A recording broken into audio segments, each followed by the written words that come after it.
Good evening, everyone. I hope we are all well on this sunny Wednesday evening. I'm joined tonight. I've got a full house. I've got the one and only vault keeper, Mr. Ed, and I've got the guy from Excelsior's domain, Mr. Andy. How are we all? Mildly roasted. Toasty. Who have we got with us in the chat? We've got a Ben. Hello, Ben. How you doing, matey? We've got a Martin who wants to say hello to Ben and sod the rest of us. We've got Dave, who's not been acquiring any more diecasts. Definitely not. And Martin's willing to say hello to Dave as well, but the rest of us can still go screw ourselves. Josh is with us. How you doing, Joshy? Oh, Martin will say hello to Josh, but yeah, the panel here, don't matter about us. Josh saying hello to the guys. We've got Dave says hello to everybody. You know, you don't just pick favourites. We've got Joe. Hello, Joe. How you doing, mate? We've got Martin saying hello to Joe because, again, it's only the people in the comments that matter. I don't know how long I've dragged this on for. Joe saying hello to everybody. Ben doesn't elect. I watched Joe's video the other day. Very enjoyable. The Toy Fair one. It was good, wasn't it? Yeah. Very, very good. Clever. I didn't wonder why he had this camera propped on his stuff at the store. If people haven't already seen it, head over to the Spectrum Flickers channel after this live stream and give his latest video a watch. We've got Tim. Look at that. He's willing to say good evening to everybody. How are you doing, Tim? Are you well? Oh, Andy thinks it's okay now to say hello to us. All right, I'll Martin. We Sorry, weren't in the chat or on screen at that point. I can drop this line of ill humour now, can't I? Ben's great. He wants to know how everyone is. I can't speak for everyone. I can only speak for myself. I'm fine. We've got hellos to each other in the chat, and Martin does actually hope that everyone is well. Dave meant to say everyone except Gareth, of course. Of course. I can go screw myself. I'm quite good at it as well. Thank you. Round of applause. Take a bow, that man. And Vigates says, Mark, how you doing, Mark? Over in the US of A. Are you well? We come and see our lessons on half Peter. Yeah. Trying to speak German to us when he's from America. Speak American! Speak American. That'd be English. That'd be English then. No. English and American are totally different. English makes sense. I'm getting off to a good start tonight, aren't I? How are we, gentlemen? Are we well? Yeah, we're not bad. Yeah. We're not bad. Yeah. Yeah, unusual morning. I was, Oh, okay. yeah, 2 pigeons were having sex in my back garden this morning. Oh, wonderful. Did you film it? Yeah, no, I didn't film it. Yeah, I was just sort of like sat there eating my toast, looking out the window, and these 2 pigeons going at it. And you were like, go on, son. No, it was just, it was, I mean, I've never seen pigeons in flagrante. Okay. You know what I mean? And it's Got just no not like, clothes. pardon? If they've got no clothes in the first place, they can't be in flagrante. They're always in flagrante. You know, it was interesting. I mean, not just the actual act itself, but the courtship part was quite interesting as well. Oh, shit. There's a lot of bowing of heads involved. Yeah, and then the Ballooning of chests. the cock, you know, the male bird, shoving his ass in the hen's face for some reason. I've no idea what that was all about. But yeah, it was quite an eye opener. I mean, it doesn't surprise me because I have a tree in my back garden. And welcome to planet Earth this evening, ladies and gentlemen. They are nesting in my tree, said pigeons. Okay. But yeah, it was. I felt like kind of a 18+ rated David Attenborough. I really wasn't expecting this evening. Hey, you asked. I had a very nice sparrowhawk in my garden, which would actually eat said pigeon, given half a chance, probably. Yeah. Okay. Well, there is a dead one out on the street. Darius? I can't make out what that actually says. If For that's, this thing we go for. yeah, I'm not sure. Again in English, please. Maybe it's a euphonium. Hello. Hello. Once more with feeling. Mark's fine. I'm great. We've got Kat with us as well. Hello there, Lady Catherine. How are you? We have multiple I'm names. sounding a bit like Salacious Rum now, aren't I? Meow. The Lady Catherine. Yeah, I've picked that up off him. Sorry. Hello, Cat. Yeah, pigeon porno, apparently. Has he disappeared?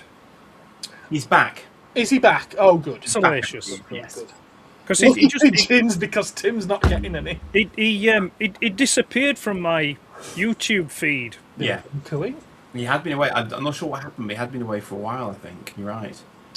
That's similar to how Dave pulled his wife, to be honest. He shoved his ass up in her face. Interesting. Allegedly. Oh, my word. Lydia, hello, love. What have you walked in on? I know. It's Has it, starting strong tonight. All those two each other. Two girls. This is nuts. Yeah, we got two ladies in the chat tonight. You know, Crazy. we're going to break records this evening. We are. We're just gonna hang on a minute. I'm sure I've got a cup up here somewhere. Oh, you would have, wouldn't you? Being a I Transformers do, yes. collector. He's over on the shelf over there. Right then, I'm going to get the evening started with a little bit of toy news. News. Yeah, I think we'll move on. I'm sorry, is this Toy Me Toy You? No. This is not Toy Me Toy You. No, they don't tend to talk about pigeons having sex out on the on the The lawn. first 5 minutes, anyway. Well, I don't know. Dave's just been talking about double teaming his wife with someone. We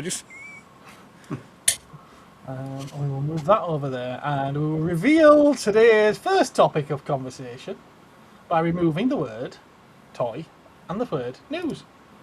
There we go. So, I'm fairly sure there's a lot of people in our little group that are well aware of this. Yeah, Catherine is confirming Rum started that, but everyone calls her it now. She doesn't care, so it's all good. Carol said it, Gareth. Oh, does she now? Right then. So, yeah. This is the fact. Everything that I'm showing today on Toy News comes from San Diego Comic-Con, and if it matters to anyone, I believe 98% of the pictures comes from Toy Arc. So, yeah. Credit to them. I don't know if they took the photos or if they nicked them like I have.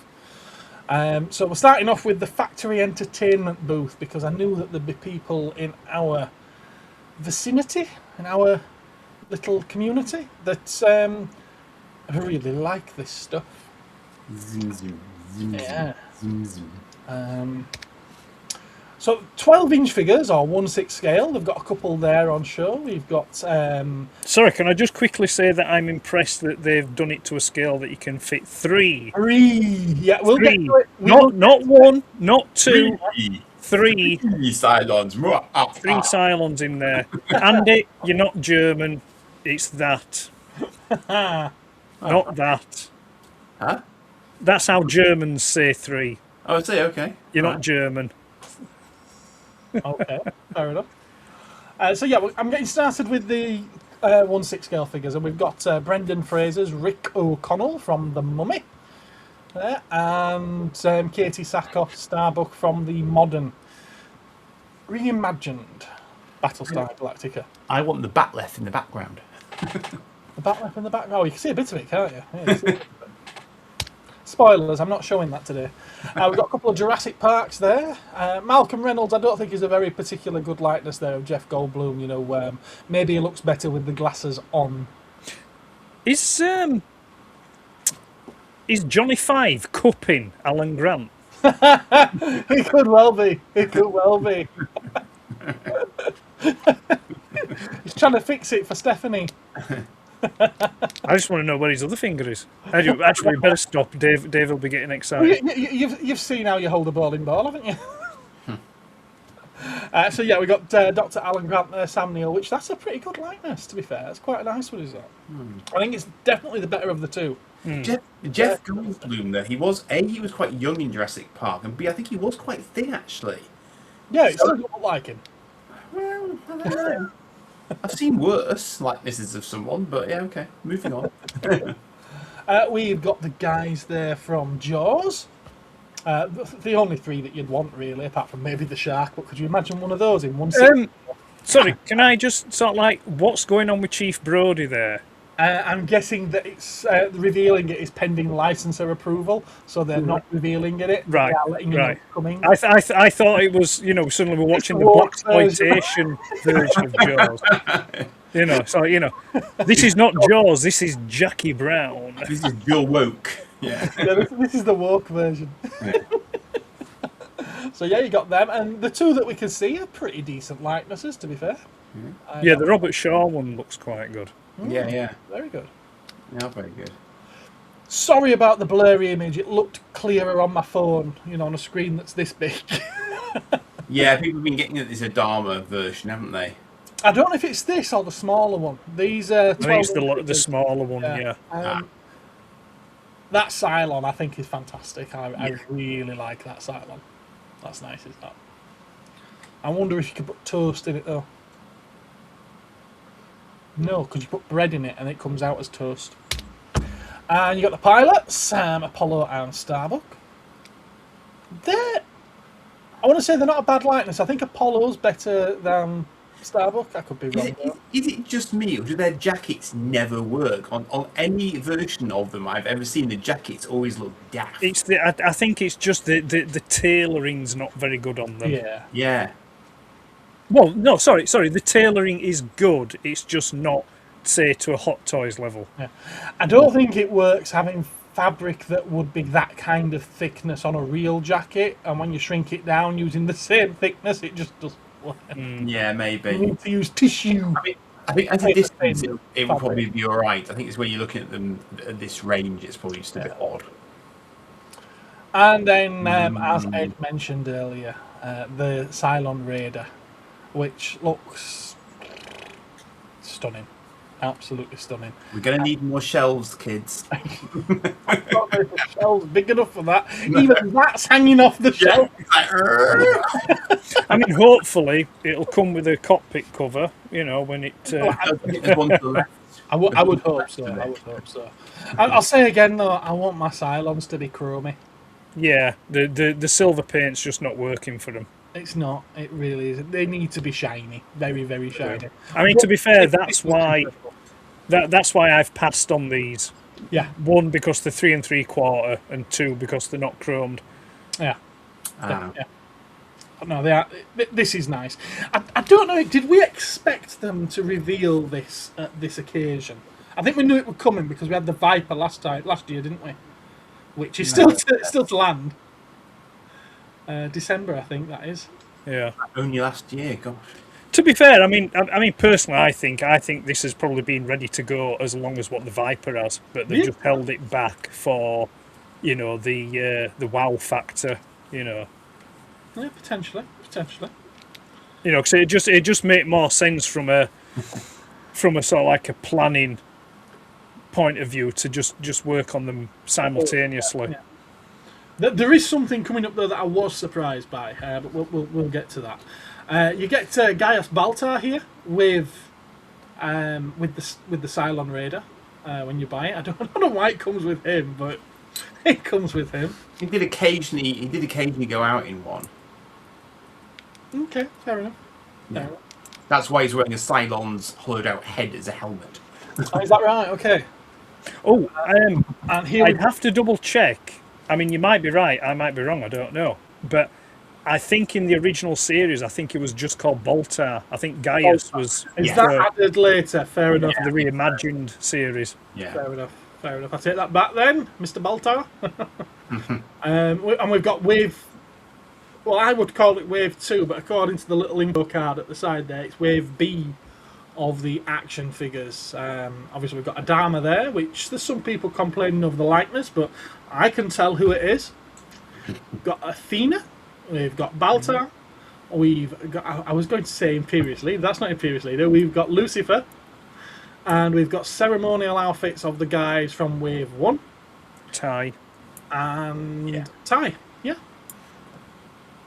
Oh, you know what I've just realised? What's that? Well, normally when they race swap someone in a series, they go from white to black, but with Tide they went from black to white. That's the first for me. Oh, I see what you mean. Yes. Yeah. I'm with you. Ah, no problem. But then they Tide did was a sex much swap. better character, I think. But then they did sex swap series. Starbuck as well. Don't forget. Just to They sort of did. back They did, yes. Very much so.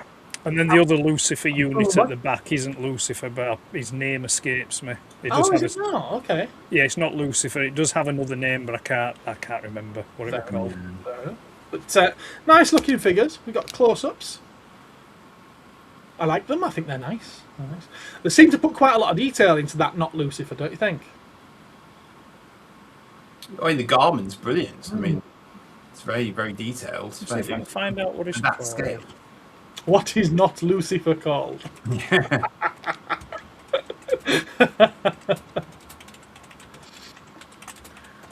Well, while you're typing that, I'm going to have a little catch up with the chat, which seems to have gone absolutely mental. Okay, so Lydia was laughing at something. Martin was saying she timed it right. Dave's arrived. Another Dave. This is Krusty Dave. He's late, and first thing he hears talk of double teaming. Situation normal, then, chaps. He's called Spectre, Spectre. Is he? Okay. and he's a less advanced version of Lucifer, and he's the aide de camp to Bolter. Ah, okay, fair enough. Fair enough.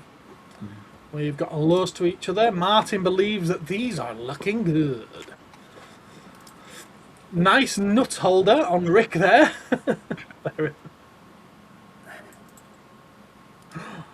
Hellos. Too big. I think that's in reference to how big the shark would be. No open shirt variant for Malcolm. No, don't like it. Don't like it. And Mark's going to drink to your leg. Okay. Martin's loving the Cylon. I think these are the big ones. The big ones. The 12-inch ones that we looked at first. Suits you, sir. And Martin's suggesting mirror paint for these smaller Cylons. Correct scale, says Dave, but incorrect shininess. Yes. Tim's liking the look of the Cylon Raider. Dave says to remember to stroke Gareth's massive ego by hitting the like button, everyone. It's not my ego that's massive, but by all means, you can like it. Martin's laughing. I hadn't even said that joke then. In a bit, Dave might go shit yet. Okay, fair enough. So if yours is massive and mine's fragile, what's Andy's? Indescribable. Insecure. Insecure. Gabriel? Jesus? Oh, we're trying to guess names of the not Lucifer. Okay. Spectre. Did you not hear him? It's Spectre. And Dave's disappointed in the fact that he's called Spectre. He, she, it. It's called Spectre. Moving on. Now, this is what surprised me because I thought they were going to be focusing on the OG. But obviously, they've got the license for it all. And so we've got a Cara Thrace there, a Starbuck. I'm just looking at the waist section there. Do they look like they're O-rings? Well, she looks quite traditional, doesn't she? I don't think so. I think that's going to be one of those like T-bars going across it. You know, the little metal T-bars with the little ball joints at the end. I could be wrong. I usually am. I never admit it, but there we go. And they've got some... Now, I'm not sure what scale this one is. I would imagine the same, but I'm not sure. Again, not shiny enough, but they... Yeah, I think it's to go to the 3 3/4 inch. I mean, those particular Cylons are probably about 9 or 10 foot, I think, in height. Anyway, they are considerably taller. So it would be more along the lines of 5-inch to go with the 3 3/4. Yeah. I wonder how they've done the foldy outy hand things. So didn't their hands kind of flip to get the guns out or something? They did, yeah. They're a bit like Bay Former hands, weren't they? Yeah. The Viper's nice. They've got the Viper to go with it. I love how they keep calling them electronic vehicles. Well, because the vehicles with electrics in them. I think They're like Sinclair C5s, there are they? It's like, you know. And obviously we've got another look at the kit and Michael Knight, which are coming from Factory Entertainment via Ramen Toys or vice versa. Vice versa. We've got some close-ups there of the lights. Look very pretty. The biggest thing that puts me off with that is the Super Pursuit mode. I'm just going to say it's got Super Pursuit mode, hasn't it? Yeah. I hated that as a kid. And unlike the Battlestar Galactica, these are 6-inch figures. Yeah. So that's quite a size for kit. But I don't like the waist. Again, I don't like the waist section, top of the legs on the Michael Knight figure. That's weird, isn't it? Yeah. It's a good likeness, though. Yeah. But that waist section's horrific. I'll be giving a little bit of chest hair, look. Yeah, a little bit of chest hair. Sorry, Dave, I zoomed right in on the crotch there. Try not to get too excited. They put a little teeny tiny kit behind him as well. For some reason. And obviously, the big talk, the big massive reveal that I don't think anybody expected this. What do we reckon? Reckon about what? 600-700 £600 for that? You think it'd be that much? I mean, it's an electric vehicle. Yeah. But the Vipers, and they're what, 200? Okay, maybe 5. It is considerably. I think it's a lot bigger than the Viper. Do you think? It gives me the impression of being a lot longer than the Viper. Would a chopper like that be bigger than the Viper in real life? Because I think they're the same scale, aren't they? I mean, in terms of overall material usage, it is quite hollow, don't forget. So I don't know. It's quite complex. It looks good with the lights, I've got to say that. I've still never seen an episode. I've never watched a trailer. Oh, I'll lend you. I've never heard the intro that you keep saying is the best intro. Oh, come on. I've never heard the intro. My arse. What I think could look nice on the Airwolf is where that removable panel is. If you have like a solid panel, but then you also have a really dark, smoked, translucent panel that you can put on. So then when the lights are all on in the cabin, you can see the light sort of like shining through it. I'm sure that will be coming to an Etsy near you soon, Ed. Possibly. I mean, it is lovely detail on it. It is. It's very nice. It's a lovely model of a helicopter. It'd be interesting to see if they end up if they can get a license for Blue Thunder. But we wanted this 40 years ago, people. 40 years late. Come on.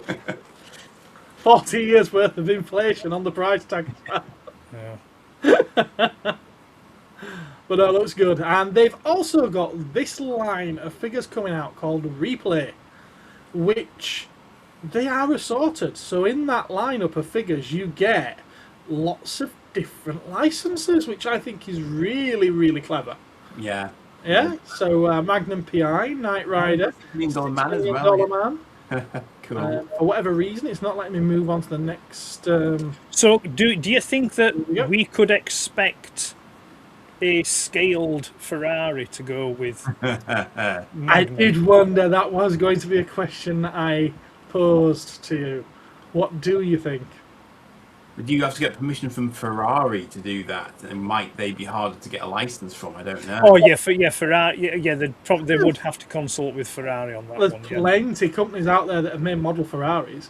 But if they did, they could get a 2-for-1 deal from. I'm assuming what's going to be the next picture. There you go. Yeah, Miami Vice. There's also a helicopter from Magnum as well. Yeah. Now, the Miami Vice figures, if they were 6-inch, yes, not them.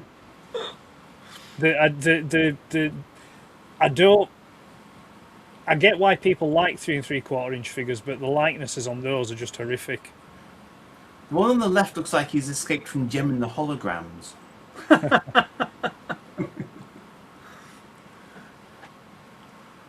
And Ed, do you want to take over for that one? Yeah, I mean that werewolf is just really nice. Well, obviously this is Fresh Monkey Fiction, Big Bad Workshop, Order of the Crimson Moon. It's their version of the Kraken, which Indeed it is. yeah, tasty as hell. I kind of like the creature beside it as well, to be honest with Yeah, you. the creature. Yeah, that's part of the Monster Force line. Yeah. Now, yeah, I think I will be. There'll be a pre-order going in for 2 of those, 2 Krakens. It'd be. You can't have just one on his own. He needs a friend to go into battle with. I beg to differ, but you can. I've had just one on his own for a while now. Right. Oh, the 3. Yeah, I've got a couple of Krakens. They need company. You know, you never leave a Kraken on his own. But what I'm finding interesting as well, also, is actually the werewolf. If you just go back. All right. Okay. I could be wrong. I suspect that's going to be Crimson Moon's version of Z-Force. Z-Force. Because there's another picture. It's not that one. It's one from earlier on, from the Comic-Con. Okay, I might not have that. It has a similar style figure, but all in black. And I think that could be their version of the SAS Force. Interesting. So, yeah, I remember showing that the other night, actually. So it would make sense for them to go that way. You know, to do Z-Force and SAS Force, you know, because if there's no point doing just the Crimson Moon and not having any opposing force. Yeah. So yeah, Right. Quite right. but the helmet thing, I like the helmet thing. That was, I'm just trying to remember see if I get this right. So I'm hoping it'll display well without the helmet and doesn't look like it's missing something. Yeah, well, the helmet is for when they're on land, Of course. but when they're in the water, they don't use the helmet. I think that comes from I think it's one of the later Battle Action Force comics when you see them fighting on land, because they're cloned, so there are many of them. Okay, Sea Devils then. And you know, so they We're nipping their ideas from Doctor Who. I mean, to be fair, it does look a bit like a green Sea Devil, does the original toy? now that I think about it. Jesus on a bike, says Lydia. I'm not sure what she's referring to. Jesus on a bike. So Dave naturally replied with Moses on a unicycle. Martin agrees that they should be shiny. The Viper is brilliant. It is nice. The Viper is nice. Martin echoes that. Looks awesome, does the Viper. Dave says he can hear the theme song in his brain space. And I've never heard it. And with Ed there, didn't like the pursuit mode, but overall this looks cool. You see, the thing with the Night Rider, with the kit, it's, I think really, and much like the Viper, I think they ought to, maybe in a year, you know, in a year, 18 months' time, offer a deluxe version that doesn't have the Super Pursuit mode and doesn't have the full electronics package. All in. You know, so then you can offer them at a cheaper price point. Dave can only dream of that much chest hair. If I think on, I'll send you a couple of selfies later. Don't worry, if you go see the Blue Fairy, Dave, one day you'll be a real boy. Dave said, other Dave, Krusty Dave, I think it's fair to say that everything in that cabinet is pretty cool. Indeed. Bang on. Airwolf, Martin's in love. 40 years later, and I still have to ask a grown-up for it. Yes. Magnum PI should have the car. Martin's liking the figures and thinks that they are all awesome. Krusty Dave, after all these years, is still spelling Nitrom. He's got a K. Michael Knight looking at his Fitbit, trying to work out what his readiness score actually means. I wonder if darn. Yeah, Mascotron, yeah. If with them doing Magnum, I wonder if they'll, you know, carry on and do like Jessica Fletcher and Columbo and Columbo, yeah. Kojak. But if they do Columbo, I'd love it if they paint one of the eyeballs just slightly askew. Poor Peter Falk. Peter Falk. I would imagine they'll probably pick up things like 18, maybe MacGyver.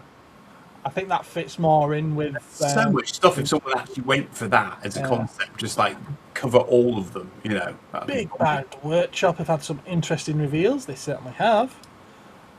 Martin says, "Oh my God, that Kraken!" I could imagine from a toy or collectible point of view, the license for something, say like Columbo, would probably be pretty cheap. I would have thought so. I can't see it being expensive. I would have thought so. Automan. Automan, yeah, possibly. He had lots of vehicles, did he not? Yeah, just spray a Lamborghini Countach black and then just get a neon pen. Martin's saying, are we going to get all of the Action Force teams? You do realise that toy companies love repaints. The Q Force, that those are your sea-based ones, aren't they? So yeah, you could probably. I mean, the Z Force, yeah, you can just they're all just in like Can they not get away with using some Q Force though for the space ones? If you didn't paint it camouflage, then yeah, like the officers and things like that. But I mean, that was the thing with the original Action Force figures. A lot of them the sculpts were reused, just painted different colours. Dave is so close to caving in on these. Mark wants to know why Peter Cushing has a koala on his arm. Is that Peter Cushing? Could that be the hand of Dr. Moreau or something? I believe that's exactly what it is. That's a bit left field, is that? I don't really know the film particularly well, but I know of it. I'm genuinely waiting for that answer, Mark. It's the one with Val Kilmer and Marlon Brando. It's about it's experimenting. He's doing like human ape hybrids. Hybridization, yes. Yeah. There was an older version of it though, wasn't there? There was, yeah. I thought so. Do an Equalizer figure, Edward Woodward. Why? Would he be made from wood? Most Action Force figures were repaints. And face. I don't know. What it's supposed to mean. Okay, so moving on. Dave, this one was for you. Of course it was. There was no way that I could not share this for a toy slice. No way. They are impressive muscles, it's true. Yeah. Yeah. No way could I not save these, especially for him. And I don't know why I've zoomed in on that, because I literally cropped that as well. And there he is. Look at that. He's there for him. I've always found it quite interesting about Tarzan. Wait for it. Being raised by chimps, by apes. Wear a loincloth. He wouldn't wear a loincloth. He would have no concept of covering his appendage, shall we say. He would be free to swing through the trees, tackle out. Well, I've never read the books. Perhaps he does. Obviously, in the films, they couldn't do that. No. I still think one of the better Tarzan films is... Zooming on the woman, says Martin. is Greystoke, the one with Christopher Lambert in. There you go, Martin. That's as close as it'll zoom. I'm sure it's that end that you're looking at, isn't it? If you want some female action figure action, then you need to get a picture up of the John Carter. What's her name now? I know who you mean. Elijah something or other. No, it's the action figure. They've done an action figure of his squeeze on Mars. Yeah, Elijah something or other. She's called, isn't it? Right. DJ, Elijah. I can't. Delilah. DJ. I don't know. Or whatever. Yeah. And we've come to 4 Horsemen here, and I know that I discussed this the other night when I did that little San Diego Comic-Con live stream. But there's no way that I couldn't have these in tonight's toy news for Ed to put his view across. Now, I know he won't be familiar with the original toy line, or certainly didn't grow up with it, but they're skeletons by 4 horsemen. Ed, what do you think? Oh, there we are. It's Deja Thoris. Deja Thoris, yeah, that's it. Yeah. I like them. I do like them. I don't think I'll be getting them. I wouldn't have thought so. It's not my thing. If I was to get one, it would be the one that's on the right. The Dr. Caffer, yeah, whatever they call him. Yeah, I recall seeing... It's a sci-fi doctor that's a skeleton. Why don't we call him Bones? Yeah. I vaguely remember seeing the original toys on the shelves back. Was it mid-90s, early 90s? When was it? Yes, early 90s. Early 90s. But like I said, it were after my time. But yeah, I just want to zoom in. Can you zoom in on that one, Gareth? Well, I have got pictures of all. Ah, yeah, right, yeah. I mean, that one does look nice. You know, with the extra appendages. Well, I've got a figure in the shop from 4 Horsemen that has 6 arms, and I think it's the same body. And there's that's what I was going to say. If you go on to the third one with him. Yeah, that's if they developed the one that I've got in the shop because they knew they were going to be doing this. It's possible, but that one there, that's just the Legion Builder 2 body. Right. The Skeleton Legion, you know, obviously heavily modified for the extra, you know, robotic cyborg appendages there. But he could almost be the Mean Machine out of Judge Dredd. I mean, that's incredible, is that? It looks nice. The only thing I don't like on it is the feet. You don't like the feet? Okay. I don't like the feet. Fair enough. Fair enough. I mean, that's what they are like. Yeah. They are like that. Sorry. But other than that, yeah, they look great. But yeah, I don't think I'll be partaking. Do you know what they just made me think of?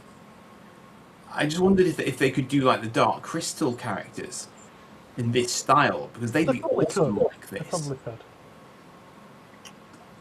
I mean, I think they have done them, haven't they? Because they did them for the more modern series, didn't they? But I don't know if they've ever done it for the original series, the original film.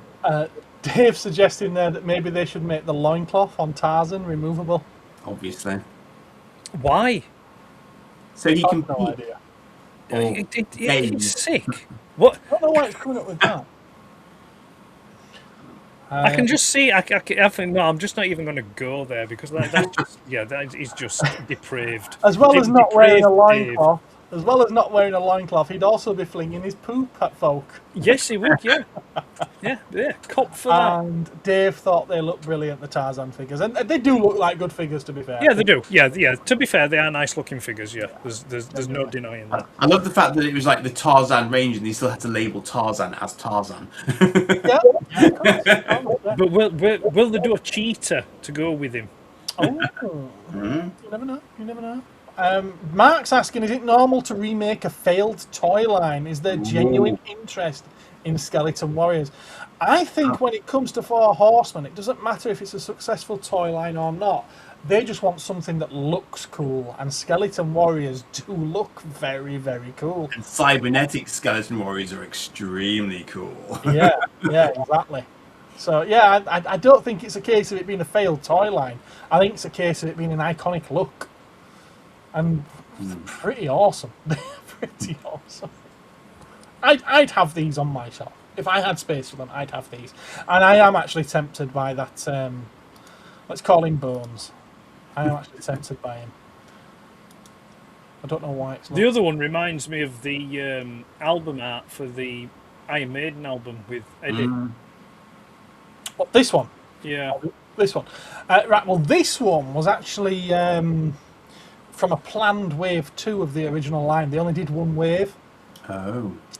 And here's what you could have had. Yeah, and what they've decided to do at 4 Horsemen, they're doing it all. So they are doing the designs that never got released. Right. Some of them, I don't even think they got as far as prototypes. Which is cool. It's very cool. Apparently they do intend to do the good guys as well, which are normal human characters, the heroes.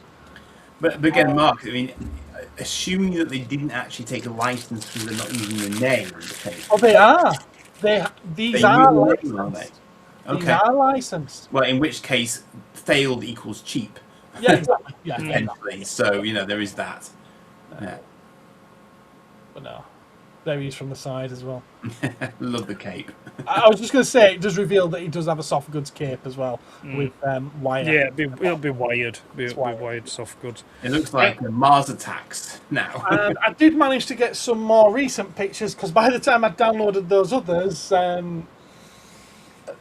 Factory Entertainment had released these professional pictures, so I thought I'd get these for you all as well, before we end toy news. Cool. I do like that. Yeah. I do like that. By your divine command. Oh, sorry, one more. Oh, hello. Again, this was a last minute edition, another 4 Horsemen piece. I'm guessing this is Cosmic Legions. Yeah. I've forgotten his name. I've just had it in my mind. It's gone now. Zaxxon or something stupid like that. I just wanted to share this because the colours are incredible. Yeah. It is very nice. It is very nice. Yeah, that's a great thing for display, isn't it? Yeah. I don't know what you'd display it with, but it looks bloody good. Well, it's apparently the in-law sort of like story. He partners with the translucent orangey blob one. Oh. He's kind of like well, he's been all sorts. He's been a mercenary. He's been a torturer. He's been a bounty hunter. You know, so they've done like a full bio on him. You know, like a backstory kind of thing. Well, they do that for all of the characters as well, don't they? Which is really yeah. But yeah, it's a fantastic looking piece. I was interested for about 5 seconds, but then realised. No, I'm not saying that. No, that's not a that's not disparaging the figure. The figure is awesome, but it just wouldn't go with anything that I've got. I see. Yeah. You know what? Looking at this, and probably down to what you said regarding the skeletons, and one of them looking like Eddie. Yeah. From Iron Maiden.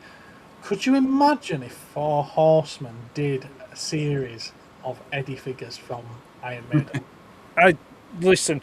My wallet would be perpetually open. If it already is. Yeah, it's just straight into that line. Yeah, I mean, don't get me wrong. I mean, if it ever, I mean, the thing is though, it's cheap enough at the moment on Store Horseman to pick up, have for a few weeks, and then just sell. Yes. Yeah. You know. It's like we looked before we came on. What was it? $40 was it? $42. So you're talking about £38, £36, I don't know what shipping is from there. I've never bought anything from them. You know, and if you were just to order that, you'd have no import or customs charges. No. It'd just be shipping on it, which shipping is probably going to be about what, $20, $15, $20. Dave says, I think we refer to failed lines now as obscure, which therefore makes them desirable, even if they failed, because they were actually wank. So possible. Hell, even the cartoon didn't survive a full season. No, it didn't, and that's why the toy line didn't do so well. Sadly. Never heard of them until I started watching toy vids on YouTube. Naked Tarzan was Ed's suggestion, Dave wants to point out.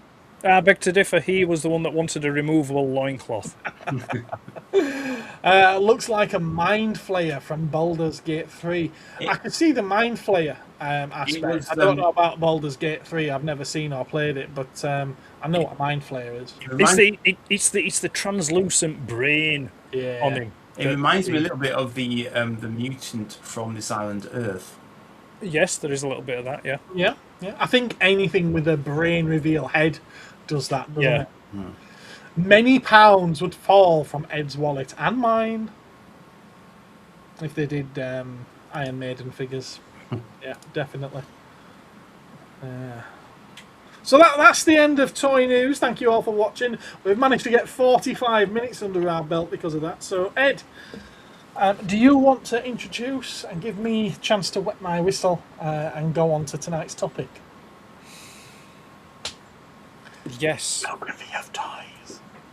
Yes. So, I'd had this idea that I was yeah, I know, I've heard you. Oh, sorry, I was looking at the YouTube stream instead. Well, I'm sure he's just said that. So yeah, when I was doing one of the videos the other day, I was looking into and researching stuff, and I just had this idea. I just thought it was just a lot of things to me just come as titles or like names of stuff. Then I have to think or fill in the blanks afterwards. And I just had this thought that came into me. It was just like the geography of toys, and it was like the cool stuff we missed out on because of where we lived. So as I sat down and started fleshing it out, it was a case of, right, okay, so we got what we got in this country, but what other cool stuff did kids get in foreign countries that never found their way over here? So that's essentially it. So let me just open my folder so I can get my photographs up. Well, they're not photos, they're screenshots. Same thing. Let's see now. So we're going to start on... Oh, come on. I just need to minimise everything down so I can... because I have notes to read from as well. I told you I was prepared. Right. Oh, you are prepared. I've got notes. No notes, rather, for mine. Right, I need to share screen.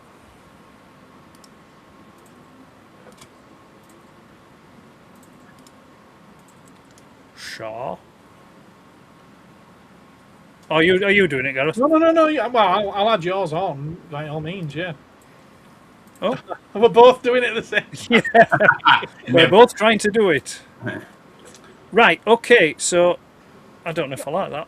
No, it's not that one. Which one is it? It's that one, isn't it? That one. That's the one. Right, okay, so where's my bloody folder gone now? Right, so as we know, I'm going to be focusing on Transformers, and I'm going to keep it brief. I could have gone to town on this because there was loads of different Transformers that we didn't get that other countries got, but like I say, I'm going to keep it to a minimum. So I'm starting with Blaster There will be a part 2 of this, Ed. Pardon? There will be a part 2 to this. Well, all right, fair enough. We will expand on this at a later date. So yeah, we've got Blaster. From 1985, we did not get this here in the UK. The first time we got it was part of the 40th anniversary line, which was, 1985, 84, 85. It was like a reissue. Or you could have got it imported earlier on from Takara when they did the book styles and things like that. But yeah, the original toy... I did not know that. Pardon? I did not know that we didn't get this one. Oh, No, we didn't know. No, this was only available in the United States of A.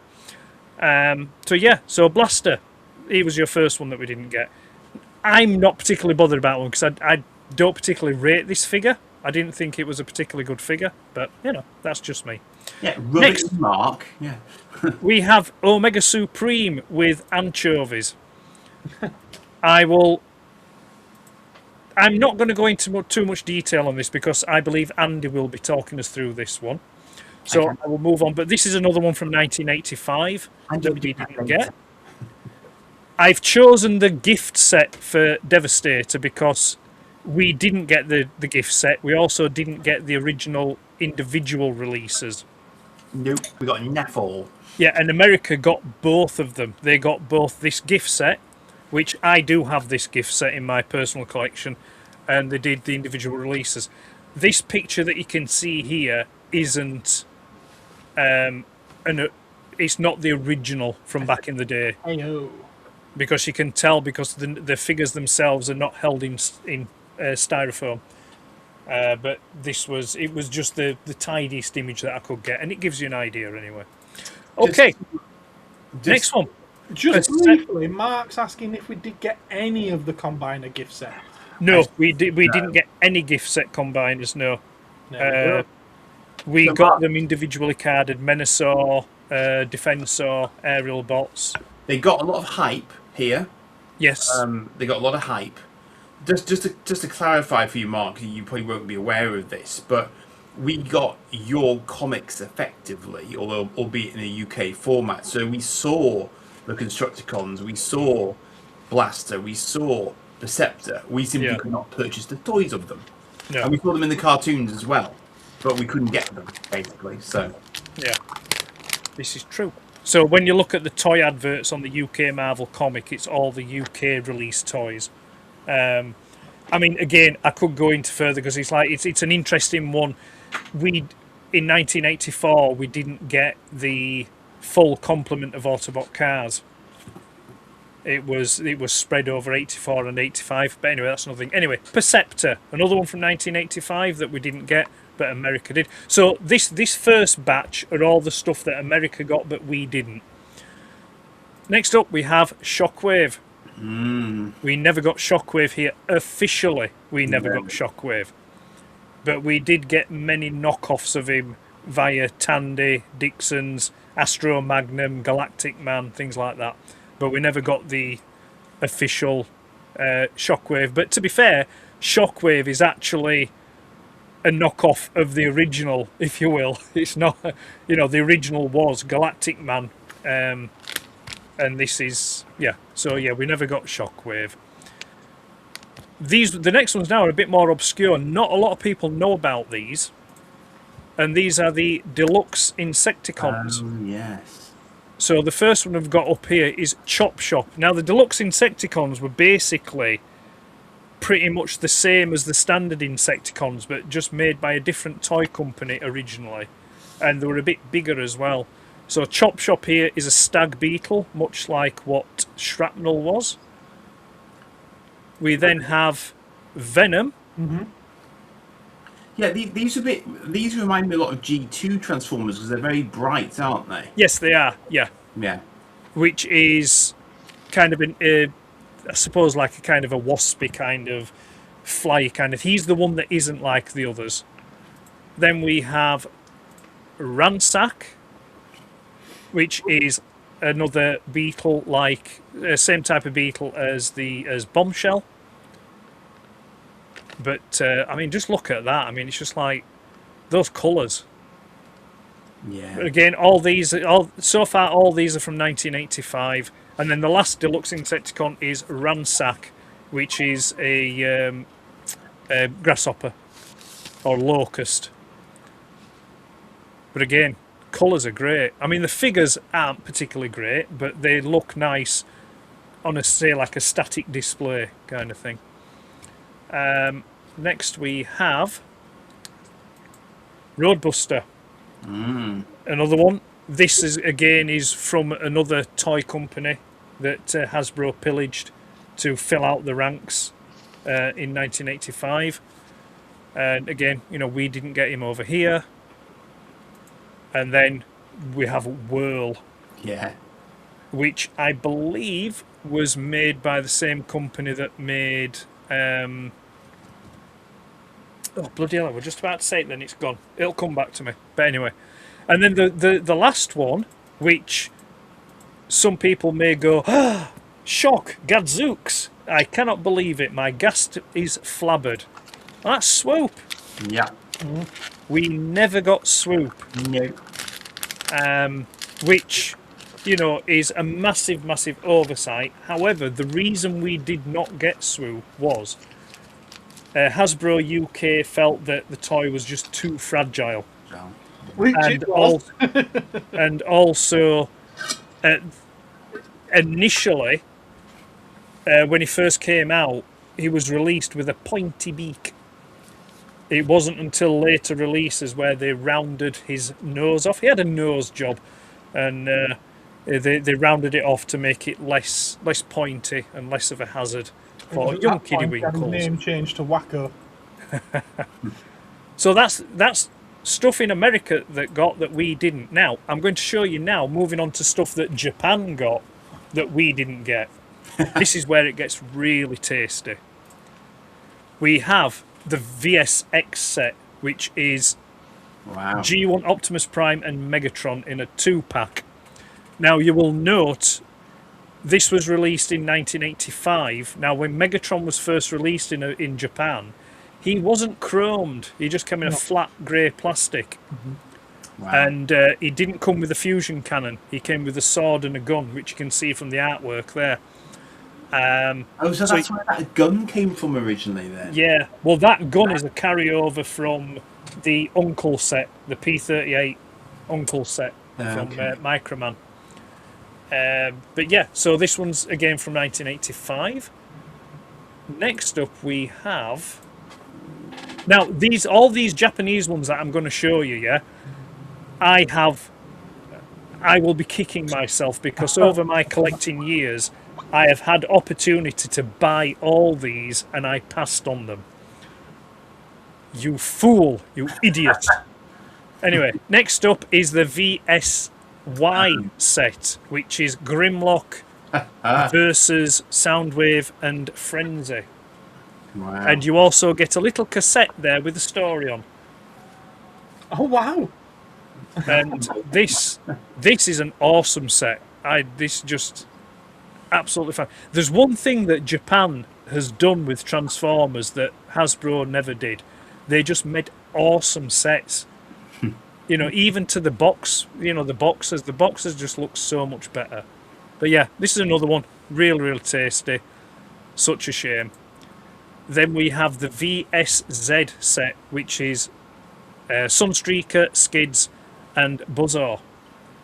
This came out in 1986, and in Japan, this was the only way you could get Sunstreaker. He never saw a solo release, if you will. Poor Buzzsaw, why is he the only... He's a bit outmatched there, bless him. Well, I know it's an odd. I mean, I didn't look into why they chose the figures that they chose. You've got to bear in mind, though, Andy, that the inclusion of Skids brings down the effectiveness of Sunstreaker. Yeah, Skids is we just no Skids. And then next we have. Sorry, just a bit. Yeah. Sorry. That Decepticon insignia, is that the standard Decepticon insignia? His little eye holes look different to me. What's that? Sorry, what is Japanese? Sorry, say that again, Andy. It's a legitimate question. Shut up, you. I know what you're going to say. The eyes are not the same as normal on the normal Decepticon insignia, are they not? Aren't they different? Yeah, they're a little smaller. Yeah. It's Japanese. But the thing is, as well, is if you look at... Legitimate question, shush. If you look at... I can't get it out because it's packed away, but if you look at the sticker sheets from Transformers, from the original 84, 85 G1 Transformers, they slightly changed the design of the Autobot logo. Okay. Mid-run. So anyway, yeah, that's the VSS set. Next one, the next two are a couple of my personal favourites. We have the Goodbye Convoy set. Now, this was released in 1986 to coincide with the death of Optimus Prime, or Convoy as is known in Japan. It's a bit close to the bone, Christ. And with it, you get Red Alert and Mirage. And, just for time and that, I didn't bother getting... But even the inside of the box, the way that they're presented inside the box is gorgeous as well. And you can't have Goodbye Convoy without Goodbye Megatron. Oh. And he comes with Starscream. Very apropos. And for this set in 1986, Japan finally got the chromed Megatron with the fusion cannon. Ah. Right. And then we have, in the Japanese cartoon, Soundwave and Blaster are kind of mortal enemies, and they have a fight, and they end up killing each other. I just watched that clip last night, would you believe? That is so bizarre. Yeah. But never let it be said that a hero can rest, because Blaster gets resurrected as Twin Cast, and he's painted blue. So even Takara enjoyed doing the repaints. It wasn't just a Hasbro thing. Oh, right. So it's a toy manufacturer thing. They all do it. Yeah. And then we then get Sound Blaster. which is the resurrected form of Soundwave but black, and he comes with Buzzsaw because Soundwave came with Laserbeak. Well, in Hasbro released Soundwave with Laserbeak, but sorry, Buzzsaw, and then you got Laserbeak, Frenzy, Rumble, and Ravage on cards that were separate. But in Japan, Soundwave was released with Rumble. Ah. Okay. And then you got then... You sure it was Rumble and not Frenzy? It was Rumble because it was red. Correct. Damn it.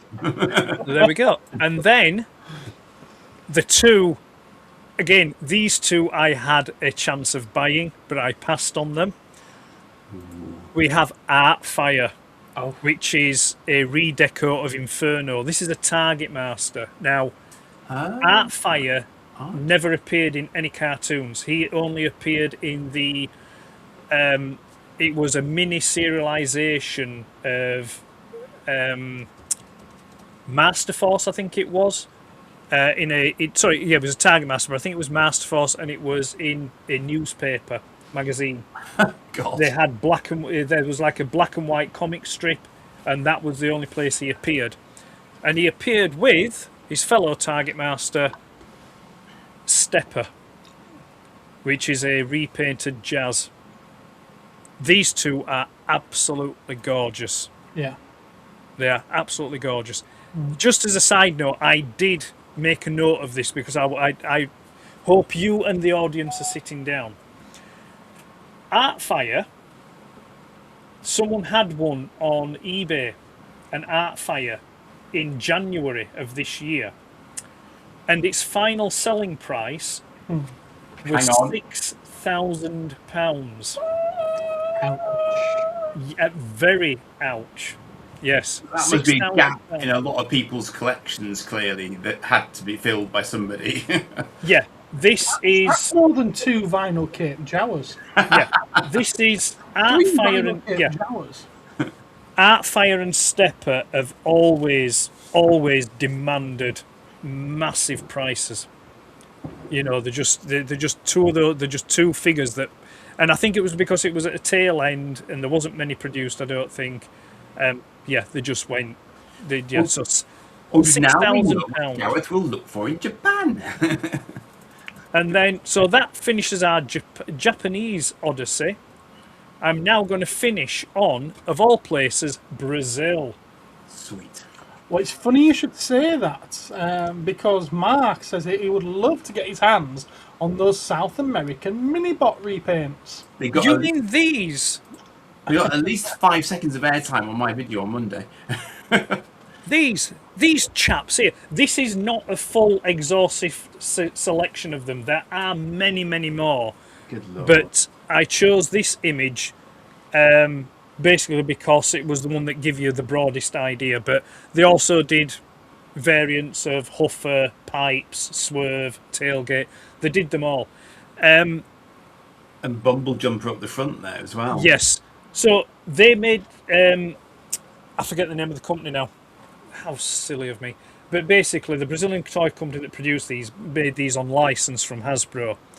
And they just went mad and produced loads of different colours. They did not read the instructions from Hasbro, did they? No. So they just went, right, here we go, and we're going to get them. I mean, to be fair, you have Gears. Was it Estrella? That's a beer. That could be the Argentinian one. Oh, it says Brazil's here. Is it saying Brazil? Right, that'll be it then. So we do have Gears, we have Windcharger, we do have Bumblebee, we do have Cliff Jumper, but then we have a Brawn, but then they just sort of like go, blah. There may have been some chemical substances involved. But all these are from 1986, and so they just went mad with the various repaints. These also fetch ridiculously high prices because there's a couple of reasons. Again, they're quite hard to get hold of. The plastic and paint materials that were used weren't great quality, so they tend to perish and disintegrate. but yeah, I think they're fascinating, and I'm saying I still do know him. Morg used to have loads of these. I don't know if he still has them or not, but he did used to have quite a lot of these Argentinian and Brazilian variants, also Mexican stuff, which I have quite a few of the Mexican stuff that I got from Morg 20 odd year ago. So yeah, I thought I'd finish on these. So while technically they don't really fall into the bracket of stuff that we didn't get here but other countries got, these are more of a variant really, rather than but what is quite interesting is I briefly mentioned the Mexican stuff. The Mexican stuff did actually find its way over here to the UK in very small amounts, and it was just via a term that some of you may have heard of called grey imports. Yeah, which I was interested to find out as well. A lot of the Diaclone stuff that you may see on toy shelves back in the late 70s, early 80s was just that, because they never saw an official release over here, so they were great imports. Mainly from the continent, so like France, because they were sold and licensed for sale in France, so they would be brought over from there. So yeah, so that's my little odyssey. I hope I've not bored you too much. The one that was making me chuckle there was the gears third from left. Oh, the Devastator colour one. Well, I was thinking Hulk actually.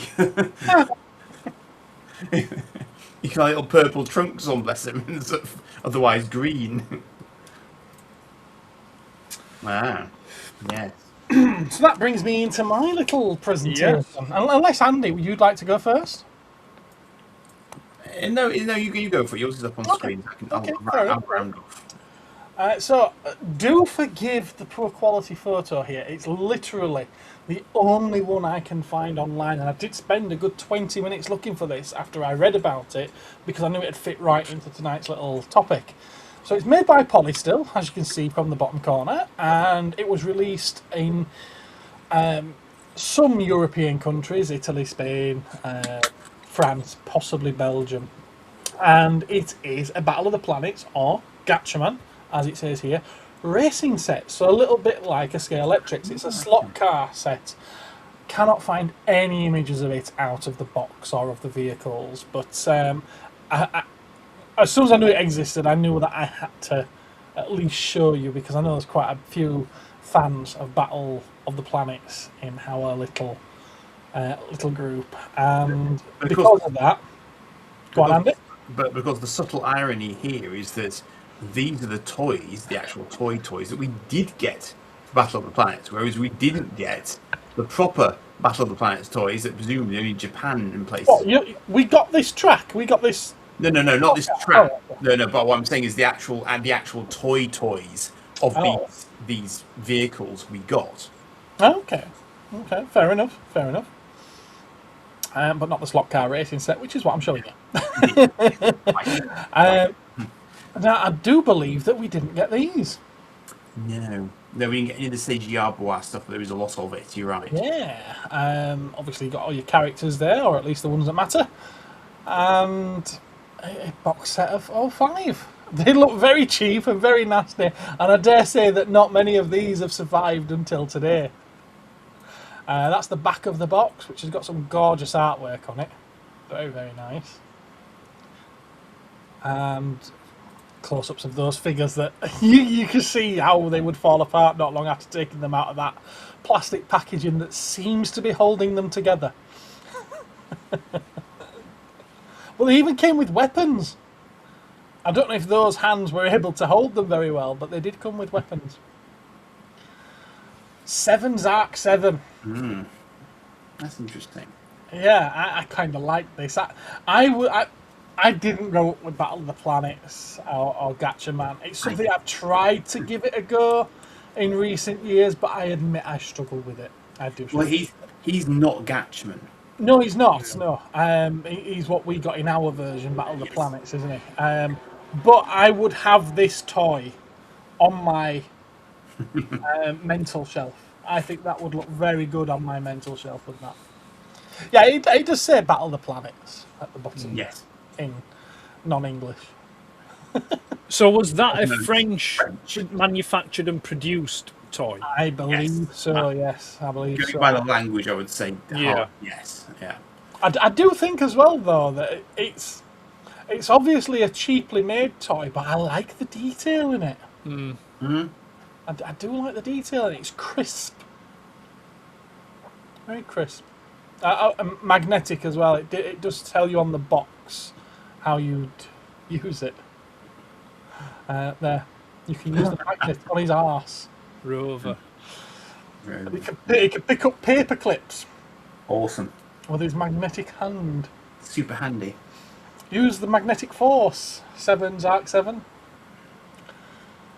And there are obviously other versions. That's PPK.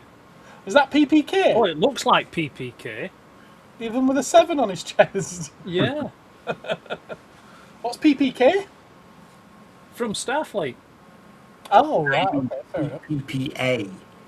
PPA then, PPK.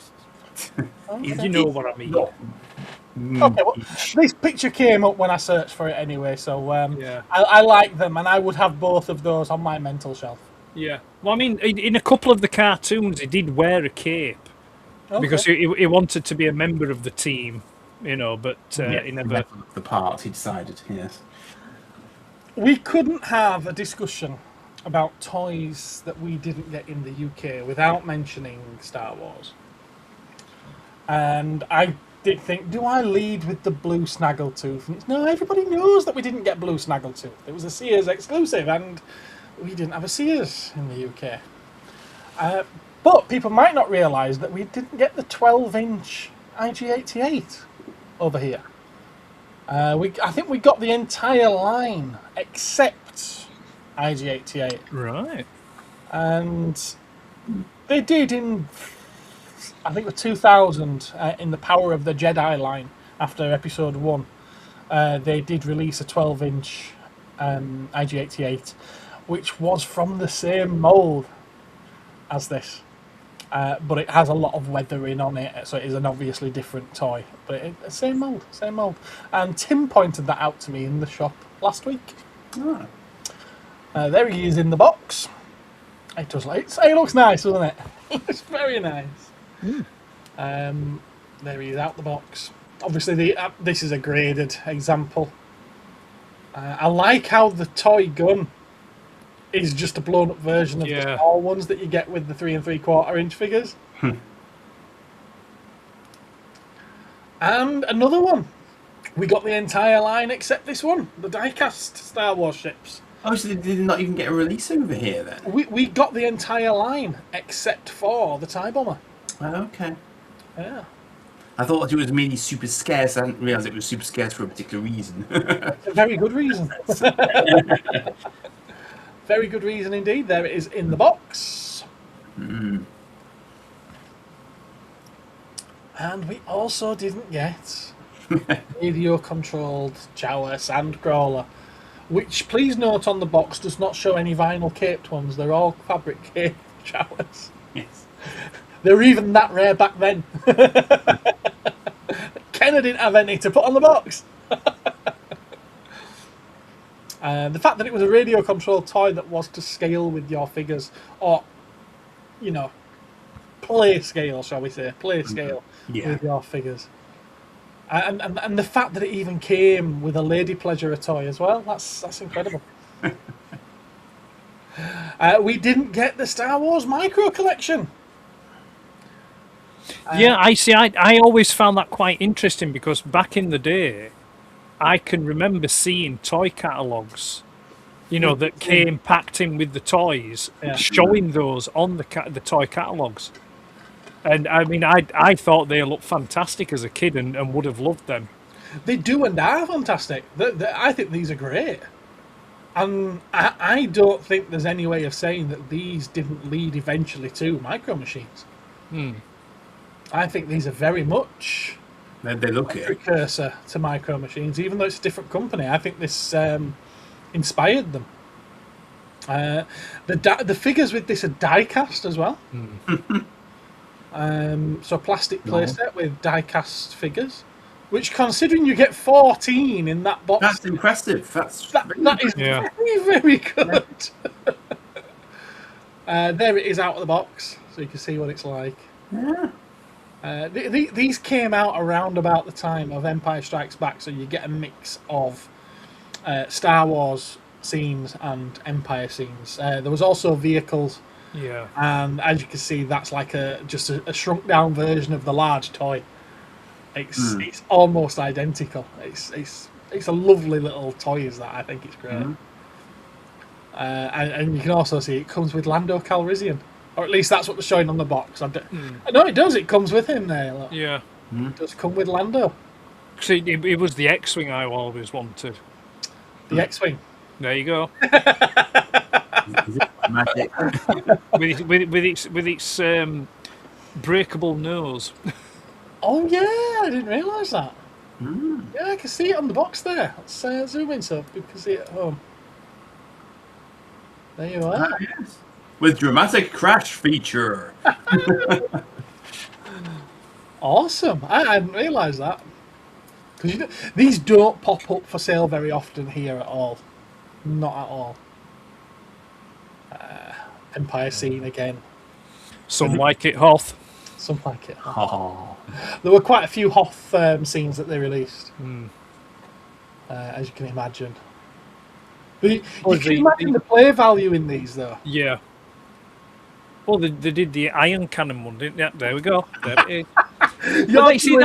You're doing to me what I do to Andy in his premieres. Right. Sorry. But the thing is, though, I mean, I could see if these were available to us over here when I was a kid, I could probably have seen myself getting these rather than the actual 3 3/4 figures, because I think with these sets there's probably more play value in them. 100%. Although, but that said, for hours. With the 3 3/4 inch figures and the vehicles, I think there's more imaginative play that you could get out of those. Whereas with these, you're stuck to, it's another adventure on Hoth, or... You say that, but I'm looking at this and I'm thinking, because obviously the thing I played with so much as a kid was Manta Force, and I can see me playing with these with Manta Force. Right, yeah. Away, so you landed on an alien planet, it's got a great big massive gun, blah, blah, blah, blah, story told, you know, there's so much that you can do with it inside your head. It doesn't have to be from Star Wars, doesn't it? It could be anything. It could be Star Trek, it could be anything. Yeah, I mean, it's quite generic by its nature. Yeah. We never got the electronic laser rifle. No. Which is absolutely mad that they didn't think that kids over here might want to play with a toy gun. Well, actually, we did get it. Well, much later, as something different. Yeah. Yeah. Batman's sonic gun. Yeah. Oh, yes. Yeah. Much later as something different. But yeah, very, very cool. And you may remember, I can hear you saying, we got them. That's one of our catalogues. Yes, we did. This is to illustrate that we got Android, Cyborg, and Muton from, was it Strawberry Fair through Dennis Fisher or vice versa? It was Dennis Fisher, yeah. Dennis Fisher, yeah. And that's pretty much all we got over here. But in Japan, where they came from, as the Henshin Cyborg line, I had to have some Japanese toys in here, didn't I? I had to have some Japanese toys. It was a massive line. Absolutely huge. Full of some really wacky designs. Yeah. This is incredible. If you could just go back one, Gareth. Just go back one. Can you zoom in on that? I certainly can. So, as a kid, I had the translucent cyborg there. Yeah. And then go over and I had the red suit. Red Baron. Yeah, I had the Red Baron. I had both those. I had a third one as well, which I don't know if you'll have a photo of it, but I will wait until you've shown all the photos. I don't mind. I mean, in theory, what I show you after this, we didn't get.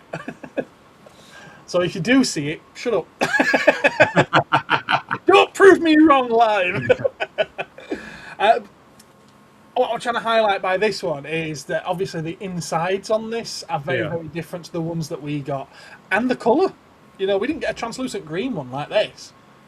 And these look incredible. I mean, I've got them behind me, haven't I? That I got off Damon.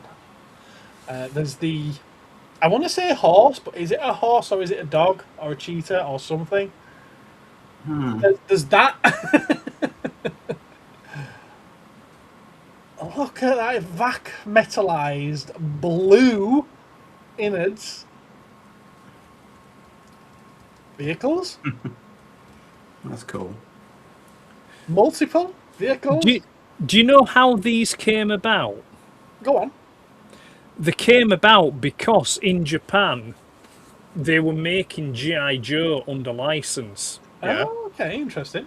And they died an absolute death. Right. Japanese kids just did not want soldiers. So the toy company thought, right, what we can do, we'll make them as cyborgs. So they started producing, because when you look at the bodies, they're Action Man bodies.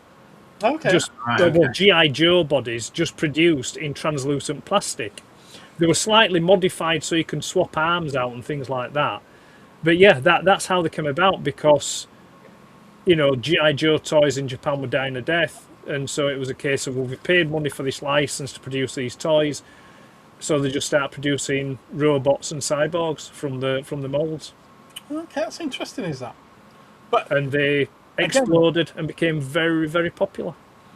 Which they still sell them to this day. And they're constantly doing reproductions of these toys over there. In fact, if I zoom in on this one,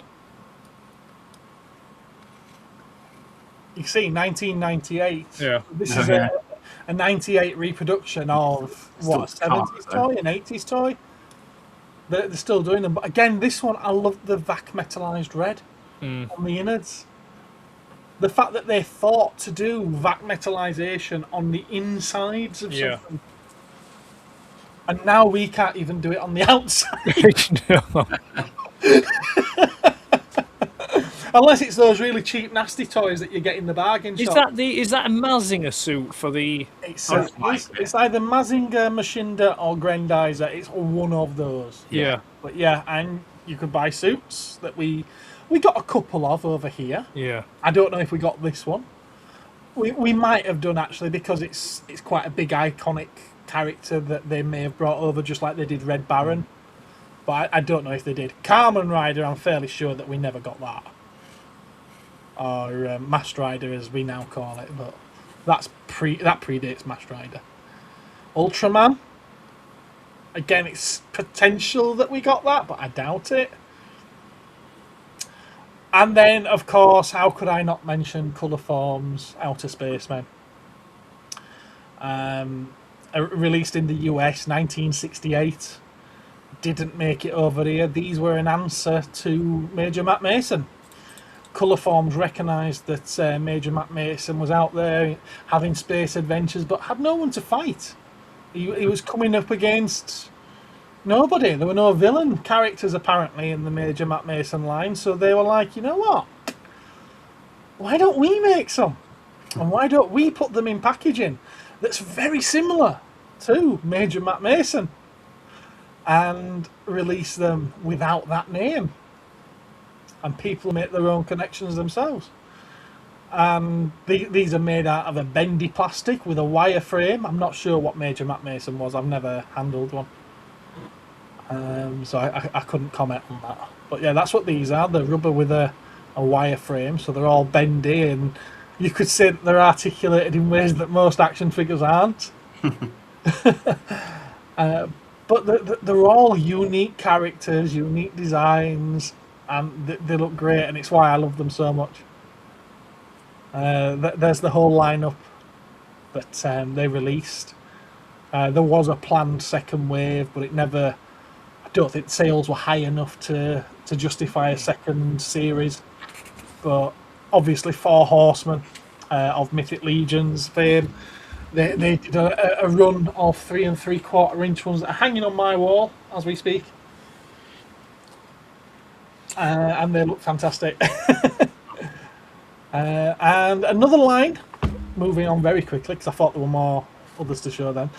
Saint Seiya, another Japanese line that was huge in the continent, in Europe, that we just never got over here.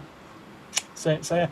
And I know he hasn't made it into the live chat for quite a long time, but LOWBOT collects these. I know when he gets a chance, he does watch Matt later. So I expect a comment from you, Mr. LOWBOT, about this, because I chose this for you.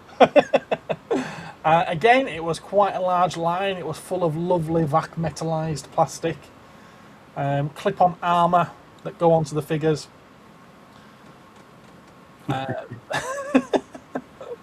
That's not one of the figures. That's just like a, I think, a wind-up. It's a walking one, I believe. Oh, battery operated. Battery operated. But they dig the vac metalized in all sorts of colours. I was doing a little bit of research on these yesterday, and apparently there's 3 tiers. There's a gold is the main one, and then next one down I think is silver, and below that is copper. But they did try to get this off the ground in the States about 10 years after everywhere else, under the banner something of the Zodiac. I forget now. Something of the Zodiac, and it flopped because they didn't do a very good translation. After 3 weeks airing the cartoon, they then moved it to like 2 o'clock in the morning to try and kill it off. And then they said, "Oh well, no one's interested in it. We won't bother translating the rest." Give it more than 3 weeks. But yeah, again, another cracking toy line that I can see a lot of play value with. I mean, it'd take you half an hour just to put the armour on, and then another half an hour to take it off to put it back in its box, if you were that kind of kid. I can imagine that they all clip on with pegs as well, and I bet they broke very easily. Yeah, the old gold plastic kind of that metalized stuff. Yeah, brittle as hell. Yeah, definitely. But awesome looking. Awesome looking. And that's a dude! And he wears pink! Go for it, lad! So yeah. He's got green Karen hair as well. He has. Mm-hmm. He has, yeah. Before Karens were Karens. And that's all I've got to show you, but I think there's some pretty cool looking toys there. Yeah, that other one that I had as a kid, it was like a black and silver skeleton looking thing, and it like had a skull face but with big massive horns. Oh right, yeah. I'm aware of the character. Yeah, that was the other one that I had, which I think that one that you did show in the box, I think it's very similar to that, but that's obviously just a different colour. Yeah. Andy. Hello. Would you like me to make you big, or are you going to share something separately? No, make me big, because I need to do physical images. Ooh, he's got things to show. He's showing things from his collection. He doesn't need pickies. Yeah, we got comics. We got them. Yeah. So, but we didn't get Omega Supreme, which is so I'm picking up where Ed Ray kind of left off for me. So that's the Omega Supreme we could have had, but we didn't get in this country for all the reasons already mentioned. But we did instead get this chap. It's the Grandstand Converters version of Omega Supreme, who is Omegatron. This is where we segue into what we got and you lot didn't overseas. Yeah. But the thing is, obviously, yes, we did sort of get it, but it's not actually Omega, so it's not. We didn't actually get it as such, but it's effectively a recolor of Omega Supreme in exactly the same mold, from exactly the same original place that Omega was licensed from. Sorry, Andy, briefly interrupt. On your research, did you find out, is that the original colour that toy was produced in before Hasbro acquired it for Omega Supreme? I have no idea, sir, I'm afraid. Right, okay. I don't know, is the short answer. Is your middle name Arthur? What? But I was laughing to myself when Gal showed us the AI icon, because the AI interpreted it as, oh, Megatron. Oh, which I've always thought it was as well. You see, I thought it was quite a funny coincidence. I think it's something all to do with it, and probably predates Megatron, and yet they happen to name it Megatron. So, oh, Megatron, as voiced by Kenneth Williams. Well, So- if you like, I can share that just for illustration purposes. yeah. So this also came with the tracks and so on. So you got the tracks with this as well. So it was the full Omega Supreme setup. Yeah. But I'm afraid I can't remember off the top of my head who actually originally made it. Transformland and places will tell people though. That's what Andy's referring to tonight's thumbnail, which I did pop into AI to generate, and yeah, it gave us this. No idea what the hell that's meant to be. It's not really what I asked it for, but it looks decidedly Megatron flavoured somehow. it certainly does.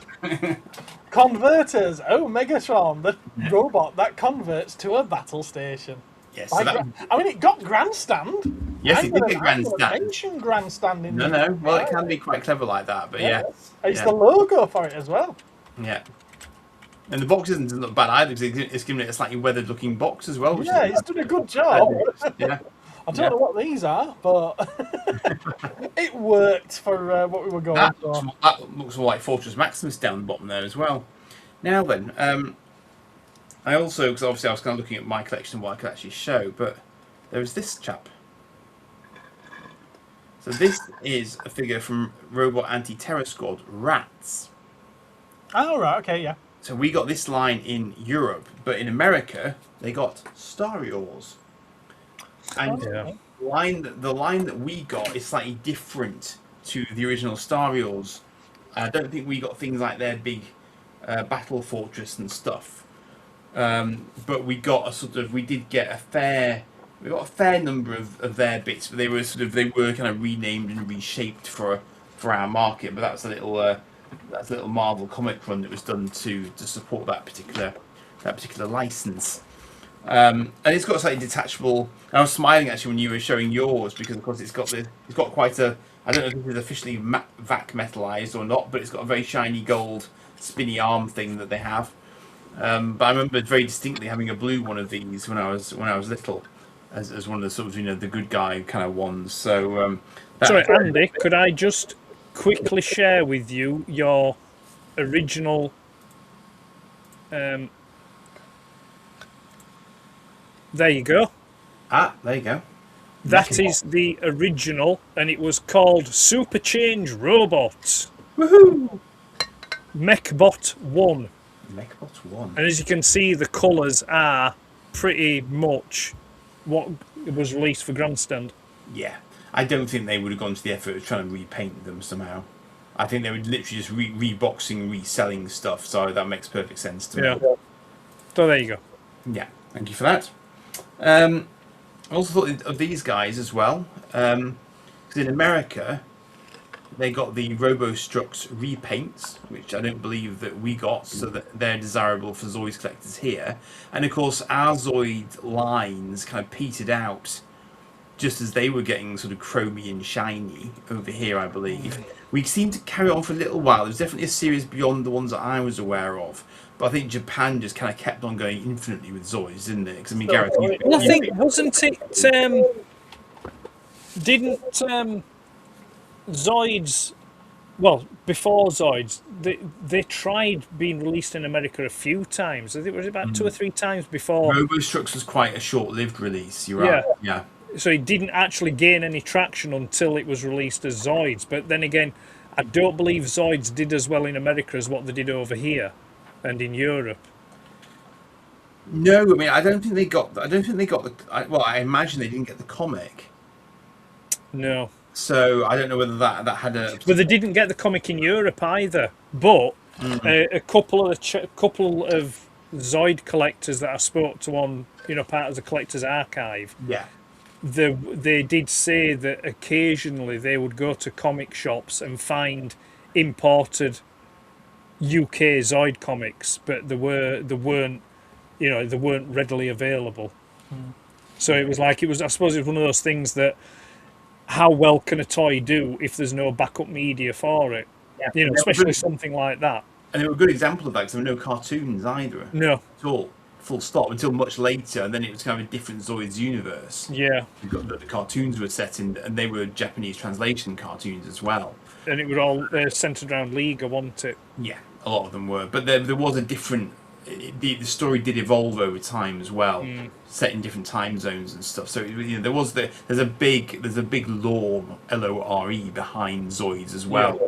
Yeah. But you're absolutely right, and I think there were some promotional comics that were done. So they might have got those, the ones with the Namor and stuff in them.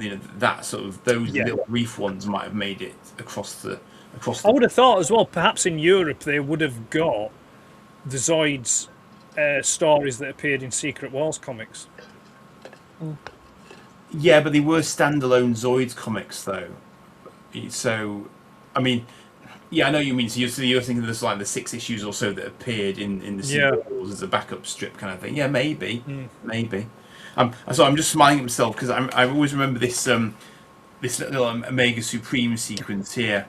Omega Supreme. If you do it by the sort of the cartoon voice. You've got Omega going, I am the guardian of the gates, the junction of your destruction, the laser lighting the way to your doom, the planner of your obsolescence, the furnace that fires your demise. I am the number you cannot compute, Decepticon. It's just Omega completely thrashing all the Decepticons single-handed. And that's what it sounds like in the cartoon. Kind of. he's actually very different, isn't he? Because he's a guardian robot, isn't he? In the cartoon. Yeah, well, yeah, in the cartoon, yeah, he's. I think that if I remember right, the cartoon lore for Omega Supreme is that he was kind of the commander of the guardian robots. Yeah. He was always blowing up, wasn't he? Yeah, the other guardian robots didn't have particular sentience like what Omega Supreme did. They were more drones, weren't they? Yeah. Yeah. So obviously I couldn't get away without showing a Valkyrie, because although this one is actually a proper Pucker Robotech Macross Japanese Valkyrie, watch the language. There's children's toys about. We didn't actually get an official Robotech based release. This is what you're going to remind me what this is called now, Gareth. Space Fighter or Star? What did they call it? They call it something very generic. Spacey or something. Space Fighter. Space Fighter, there you go. So it's so generic I couldn't remember what the hell they called it. Yeah. So this is what we got, but it is actually a proper, and this is the same mold as Jetfire as well. But what you will notice though, when they made it as Jetfire, they retooled and remolded the nose cone to be less pointy. Yeah, and the wings were different, had different angles of attack, and also the head here. This is the only one I've got where the head is completely different to Jetfire's. Yeah. Because it's a different style of Valkyrie. So it's like, thank you, Gareth. Well, I think Jetfire is based off the VSF one, isn't it? The Roy Fokker one. Yeah, so that's why its head has got the 4 cannons rather than just the 2. Whereas this one is probably like the trainer one, I think, which is I'm going to say it's the VF1A, but I could be wrong. There's like a 2-seater version and a single-seater version, and blah blah blah blah. So there's lots of different flavors of Valkyrie, basically. But yes. But that one, as I say, that was weird. 'Cause I mean, I only discovered that relatively latterly, possibly because you mentioned it, Gareth. I don't know originally, but that was not like it. The box, as you just saw, looks like a kind of almost like a knockoff box, doesn't it? Yeah. But they are the original. They are original sort of. We're going out of business here. Have some of our toys, Valkyries. It's literally that. So Well, like I say, it only made it over here as Jetfire. Yeah. Well, this came over here as well. That one did. Yeah, this is from over here. It's by is it? Oh, right. Okay. This one, I will. So this is Star Force series. Oh, Star Space Fighter by Matsushiro. Yeah. It's Matsushiro UK Limited. Yeah. 43 Broomfield, Adel, Leeds. So just down the road. Yeah. And there's even a telephone number on there. I might ring it tomorrow and see whether it actually rings. And it's 3 toy puzzles in one, and absolutely nothing. Yeah, 3 toy puzzles in one. But the irony is, you see, that the guys who obviously were producing the Robotech toys that I think we could get them over here, couldn't we? They couldn't produce that because they didn't have the license for it. Right. So we got a non-transformable Valkyrie from them, but we didn't get that. Oh, the Harmony Gold ones? Yeah, the Harmony Gold one, yeah. You see, I'm wondering if that one there that's like says it's from Leeds. Yeah. I wonder if that was like just a repackaging or like an importer. I did look into it, and Matsushiro were the official license holder for them over here. They made them. They made them in Japan. Yeah. So but as I say, but they were going out of business. So they bought it from the original Japanese manufacturers because they were going under. Then they themselves went under. But before they went under, they started flinging them out everywhere they could, trying to make some money at the last minute from the ones that they had left in stock. So we got this, and it's still got VF, and it's got UN Spacey on the legs. So it's blatantly obvious if you know your stuff that it is a genuine Macross Robotech Valkyrie, you know. So, but it's a bizarrely round round and round way one to get one. I find it fascinating looking back at it now, thinking why was that toy not successful? Well, it was in Japan. I mean, you know, they're still making those ad infinitum. No, yes, I know, but like over here, you know, why? You know, especially given the fact that they would have been around the same time as Transformers. Yeah. You know, why they wouldn't have been popular. Well, I don't know how, but I assume there was zero marketing for it. I imagine there was very little marketing. Yeah. I imagine there was very little marketing, but I also bet that as kids, if you knew that there was a Jetfire available and you see that on a shop shelf, then you're going to be like, that's a fake, I want the proper one. It is very different. That's GoBots. I want well, you see, no armor. I mean, I can attest to that because I can remember seeing the grey imported Diaclone toys on a toy shelf in a particular shop in Perranporth. Jazz, you know, Hound, Mirage, and thinking that they're rip-offs. They're ripping off Transformers. Yeah. Yeah. Oh, sweet irony. Yes. Yes. Yes. The only other thing that occurred to me as well, that I looked into briefly last night, was Battle Beasts. Because obviously we did get Battle Beasts, but when they went into Laser Beasts, we only got a small subset of what Japan got for Laser Beasts, or Shadow Warriors, as they're also known. As they're called. Okay. So that was one where it was getting to the end of the line, and they kept going in Japan, but we only got a subset of. Well, yeah, but I mean that's interesting because Battle Beasts in Japan were part of the Transformers line. Indeed. But over here they weren't. They were marketed as a separate toy. Yeah.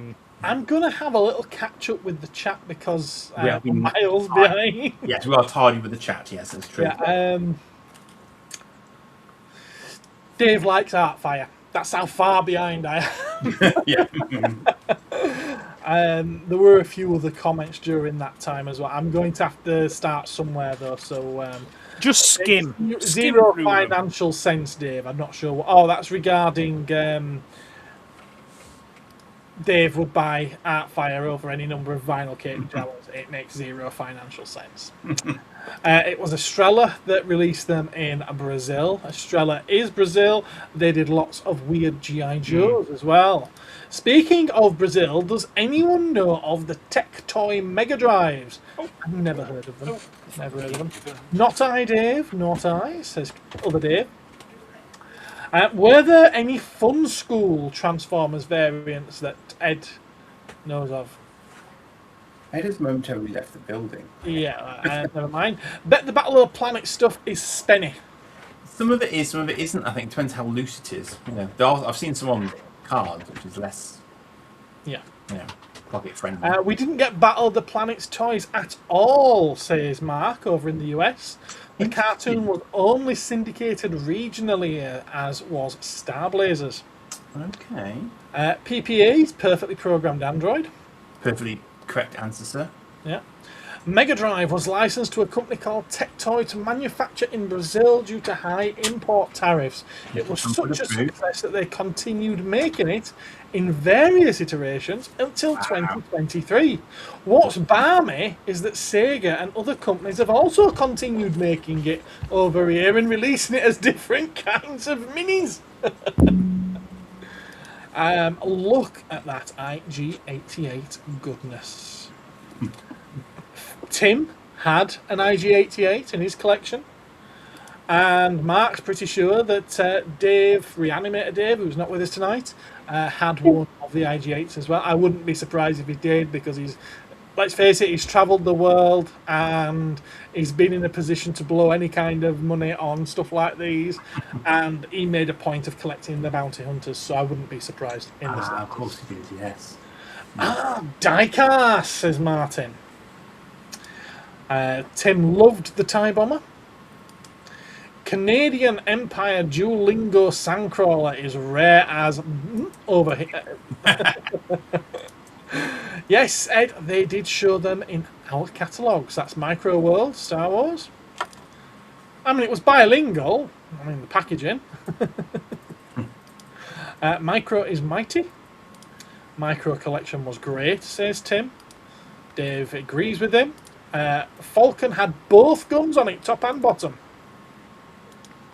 Which, obviously, the bigger one didn't. Palitoy X-Wing looks as mangled as that. Yeah. And Tim had a complete collection of the Micro World.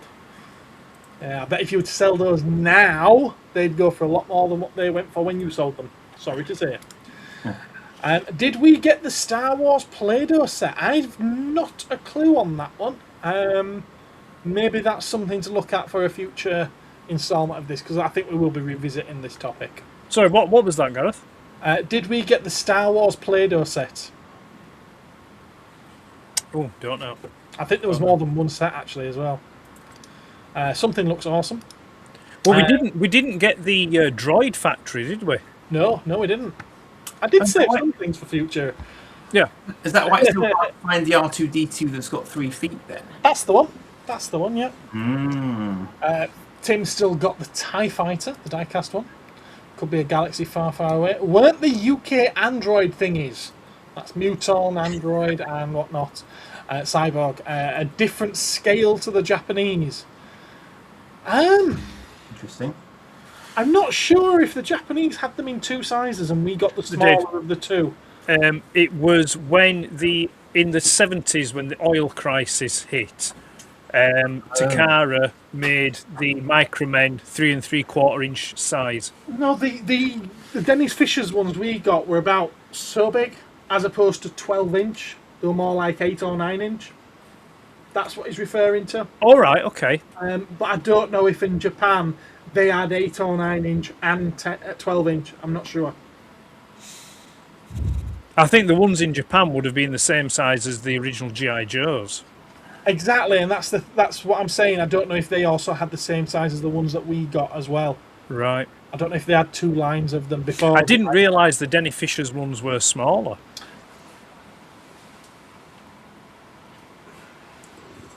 Careful. Well, I wouldn't have thought that's 12-inch. In fact, no, that's not 12-inch. Sorry. So why is measuring high? It's like Hi. Yeah, it's a bit smaller. It's more. I'd say that's more like 10 inches. That. I'll close that door again. Ed is tip tapping. And Tim wishes that he still had his micro collection. Don't we all? Yeah. I say that only because I've watched some crap YouTube today, and I've heard someone talking about that sort of thing. Fair enough. You might need 9-inch, not 12. No idea, not my thing really. I like them much smaller. He likes his 3 3/4 inch, does Dave. The Repro ones have different joints. Okay. Amazing what crap you pick up when you got stuff on in the background. Don't you mean acquire? Or point chase. Ooh, matron, my equilibrium disturbed. Matron, take them away. And that was like Zargon poetry, Andy. You obviously said something from Leeds. Something's funny. My mate had Shockwave and was a bit upset because he thought it was fake. I remember having that Shockwave. I definitely had a Shockwave knockoff. Like a great. I recognised him immediately, obviously. In fact, he was on the North Wales coast where I used to live. Dave wants to know, has Ed gone to get a Tech Toy Mega Drive? Yeah. I assumed he had, right? Of course he has, Dave. He has some sort of magic portal in the other end of the loft. Sorry, vault. We didn't get the Death Star playset like they had in America, but our cardboard one seemed better. That's it. I was actually going to show the Death Star one, but again, it was one that I figured that most people would be aware of, and that's why I went, a different route. Maybe next time. Maybe next time. I thought the UK one was the only one for most of my life, says Dave. Yeah, me too, Dave. And I think I'm now caught up. There we are. Yeah, well done. Yeah. And that takes us to 10 minutes to end. Do we have any acquisitions to share? No, well, I'll just quickly show this, if you don't mind, because right, we're yeah, talking awesome. about. Oh. There we go. Oh, Magnum. There you go. Who's the hero? This is my original from childhood, and it is Wow. Astro Magnum. It was bought from Pound Stretcher in Dewsbury for the princely sum of $6.99. Woohoo! Price is still on the box. And it was, yeah, I can remember it would have been 1986 that I got this, and it was a case of that Shockwave. It's not Shockwave, but it is Shockwave. So we have the instructions there, and then we have him in there. I won't bend him about because he is very fragile. Oh, I can imagine. You know, I think he'd look pretty good hanging upside down as like a movie prop or something. Well, interestingly enough, they in the movie Aliens, they were purchased from, I believe it was Tandy or Radio Shack or whatever it was. So they weren't actually Shockwaves; they were grey. Yeah. But I'd have loved to have known the process of how they ended up becoming a prop on the movie. Was one of the property workers out shopping one day and saw them and just thought, "Oh, that's an idea. Let's glue them underneath a lampshade." Yeah.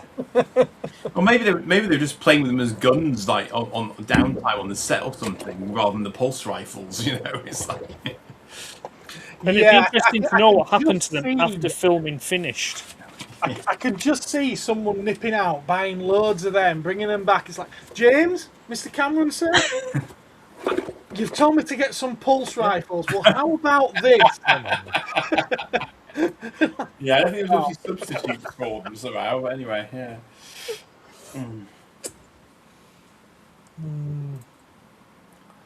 Oh, purchases then. I have a purchase to show. Dave wants to let us know that was a cracking segment, chaps, and that's the fellow, the Astro Magnum, that I don't know if it was he or his mate had as a kid. Here says Martin was a great segment.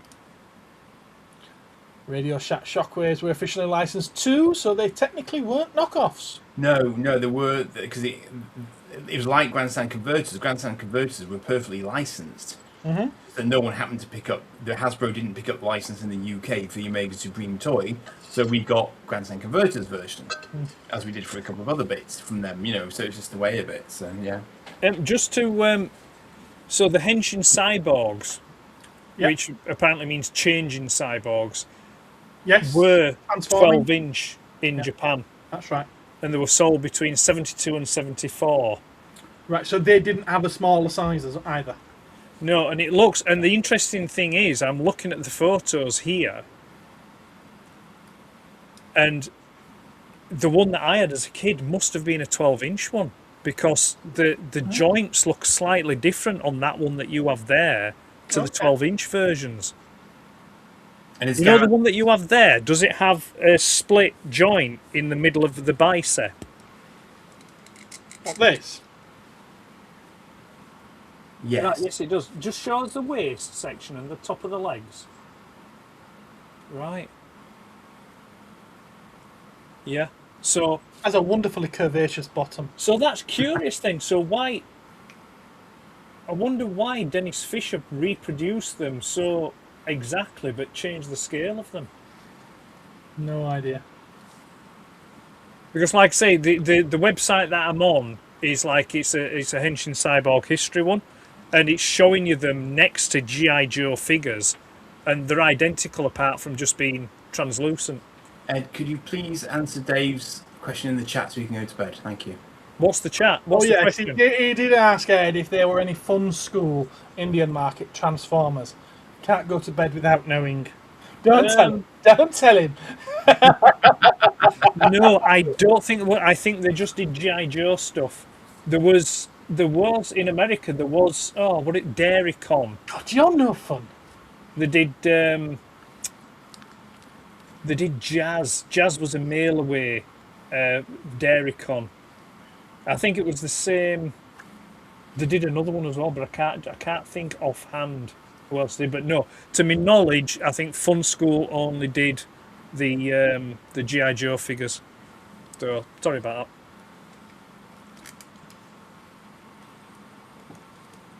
that. Yeah, these look tidy. It makes me want one, but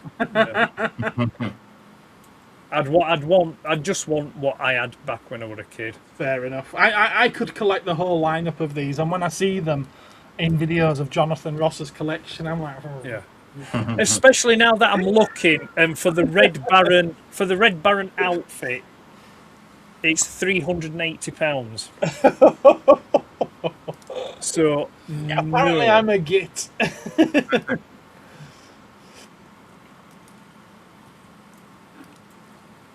So I've got one little thing I can show.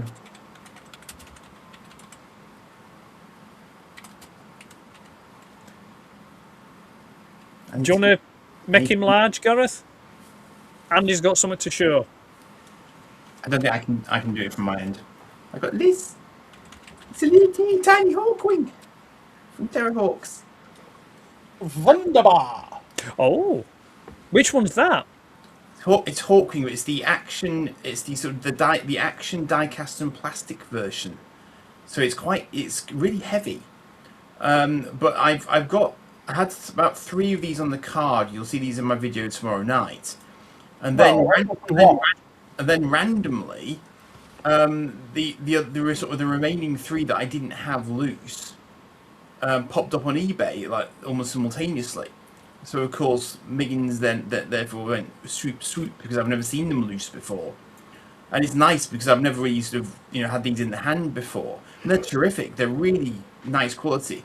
And unfortunately this one didn't work, but you'll see that another one did, and its spring still works. But some of the design concept on it is insane. You'll see it in the video tomorrow night. I was just like giggling on the video because it's crazily good, but also crazily stupid.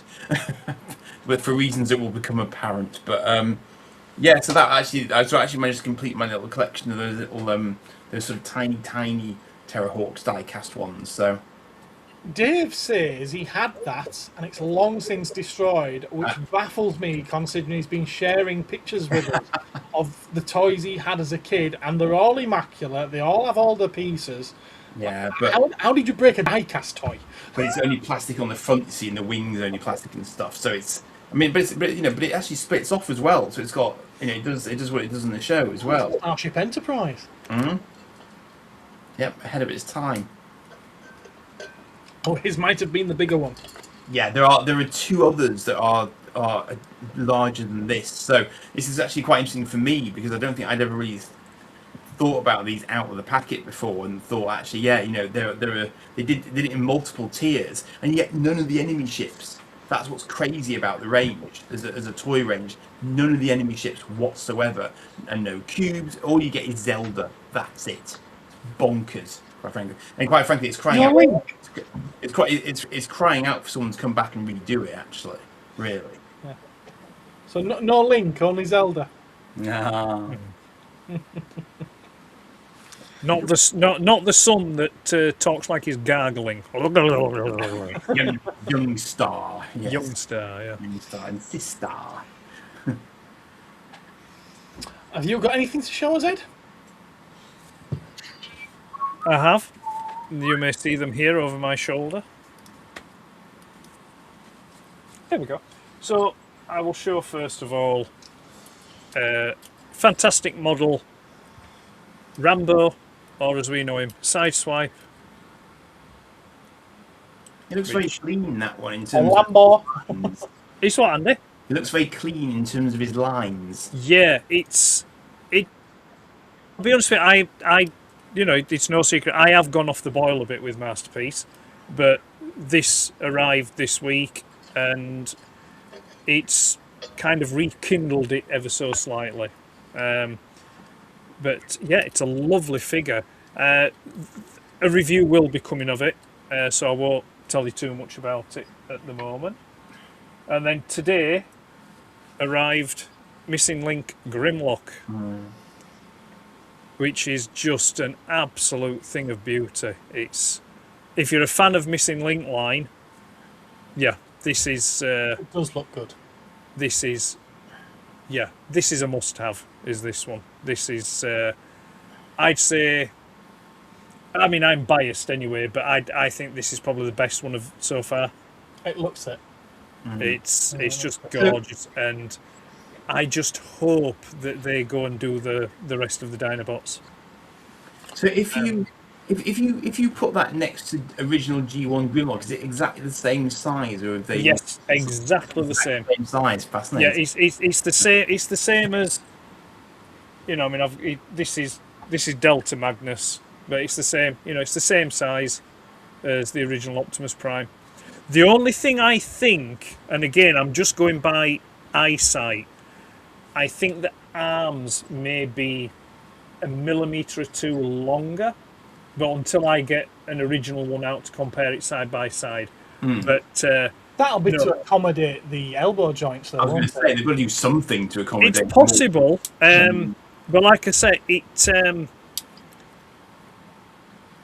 the original images that showed you, like the press release images, didn't do this figure justice, because it was a comment I made on those initial images. The plastic looked like the grey looked really flat and pale, but that was obviously a prototype or a test shot version. This has come, and the colours, the chroming, it's identical to the original Grimlock from '85, and I think what makes it even more special is the fact that Takara have had to redesign this actually from scratch, because the original Grimlock molds no longer exist.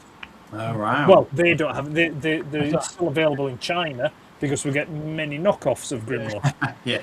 But Hasbro and Takara themselves didn't have access to original Grimlock molds, which is why I'm hoping that they invest further in the Missing Link line, because it would be nice to have something like Wheeljack, because Wheeljack is another one where the mold is gone. Yeah. I mean, it was the same for Sunstreaker. The mold for Sunstreaker was gone, so that one was redesigned from the ground up. I mean, I'd say it makes it sound like it's a monumental task, but I'm sure if Takara are anything like me, they will have had in a dusty office somewhere the original blueprints and design specifications, so it wouldn't have been a case of actually having to go literally back to scratch. You know, they could scan it these days, though, couldn't they? I mean, they probably would have scanned the original CAD drawings, if you will, maybe used a bit of AI in there to manipulate and things, and then turn out the mouldings from that. Yeah. So yeah, there's those two, and then I mean, like I've just briefly. I mean, this came in last week, but I don't think I'm going to have time tomorrow to finish off editing the video for Delta Magnus, so it may end up being next Thursday that video comes, or maybe Friday or Saturday. And then really the only other thing then that came in this week was my latest copy of Crash Micro. Issue 34. Do you have all the other 33? I do indeed. Silly question. I know. So, yeah, so that I shall enjoy reading that at my leisure. Some nice games in there. And then I got a notification last week that my ZX Spectrum Next is in transit on a ship from China where they've been manufactured. Oh, you'll get that in 6 or 7 months then. Yeah, so they are on their way. I mean, with it being a Kickstarter backer thing, it was quite nice actually, because they did provide regular updates, and the team that's doing it actually went out to the manufacturing plant in China where they're being built, either China or Japan, and there was extensive photos of the manufacturing process and that, and it's like an operating theatre. Right. You know, like they're all masked up, and you know everything's anti-static, and it's just so clean and organised. It's like it's heaven. It was nirvana. Dave has joined the chat. Welcome back, Dave. So yeah. So that's. I don't think there was anything else, was there? No. There was the last Crimson Moon stuff, but you've seen the video for that, so yeah. They're all packed away again now. It has to be said that I've been very sorely tempted with that Grimlock, and I have managed to resist up until now. But just you handle it then and showing the pose that it's in, I'm like, yeah, I think I'll probably be getting a good bot is Grimlock. I like the original Grimlock as well, though. I thought the original Grimlock was a Atkin toy. Let me just check, see if they've still got stock. Oh, I'll be able to get it. Where will you get it from? Probably from Japan. Have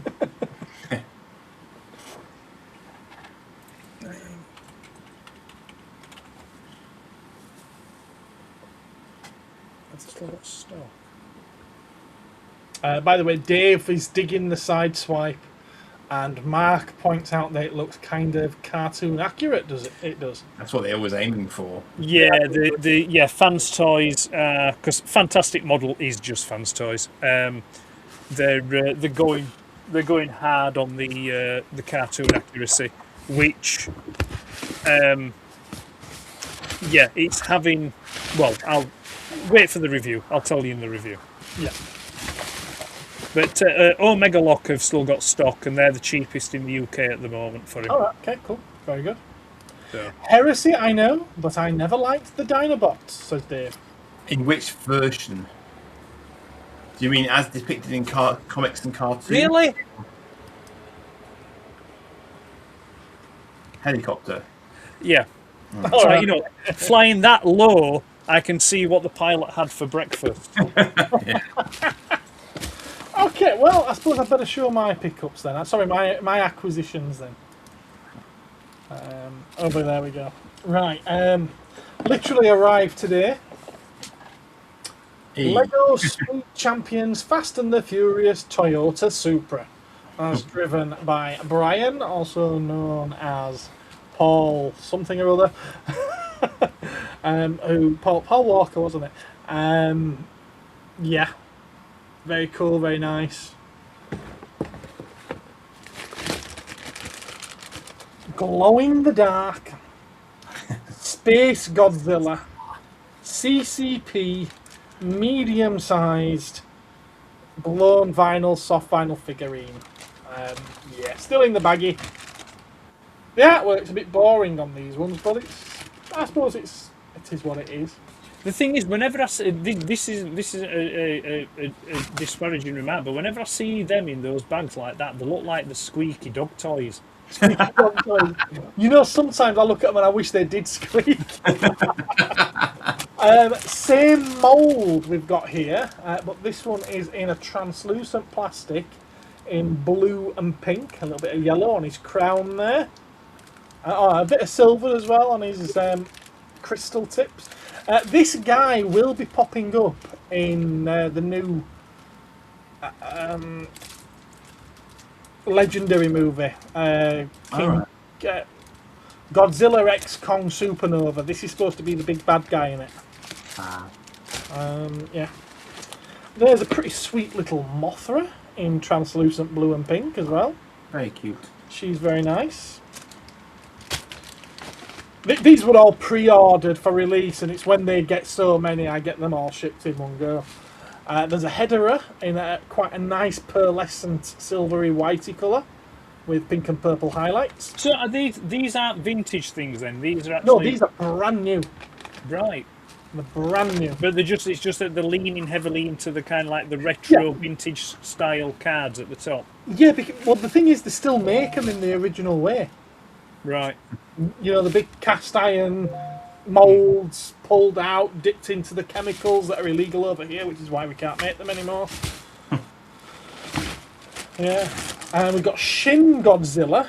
That's the 2016 version of Godzilla. This movie gets re-released this year. What a year for Godzilla films. 3 of them in 1 year.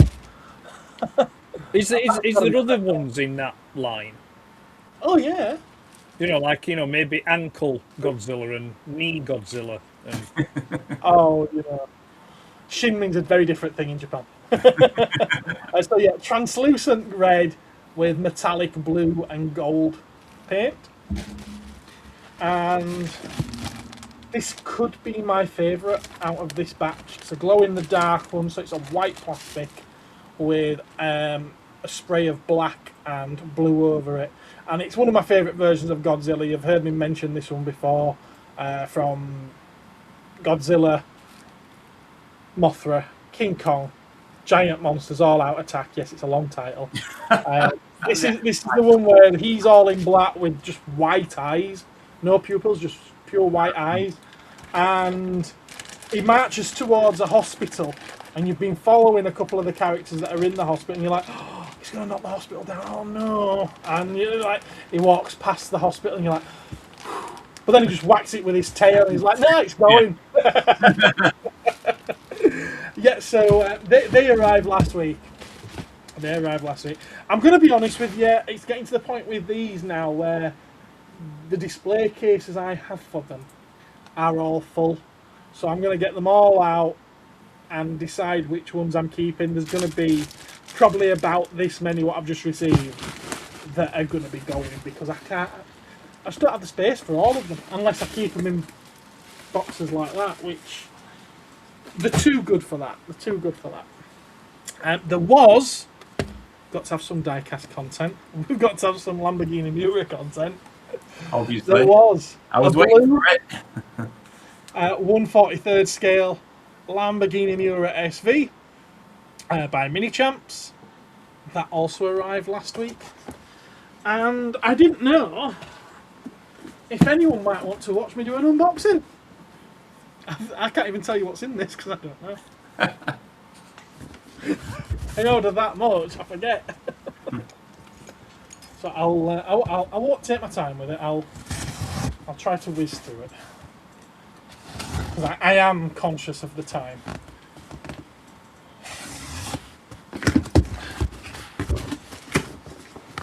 Dave likes Mark Armand. Oh, does he now?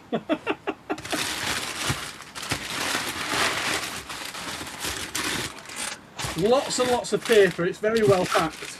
Mark Armand CD there for you, Dave. Oh, right, okay.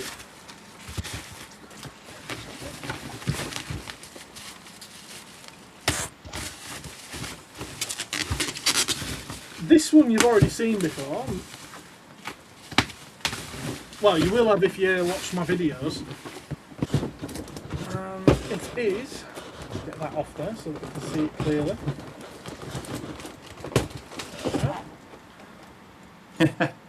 The Neon Genesis Evangelion and McDonald's crossover, where you get all 3 of the EVA suits that transform into massive plastic Big Macs, drinks and fries. Beautiful. And there is an unboxing video of that on this channel if anyone wants to go and take a look at it. Makes complete sense. But it's a full meal, isn't it? Deal in a box. Got an SH figure art here. Kamen Rider Revi, or Revi. This is Rex Genome. I think I've had one of these in before as well, but not for a year or two. I've been doing this Japanese stuff that long. So yeah, there's that one. That looks very girly colours. It does, doesn't it? It's like bubblegum colours.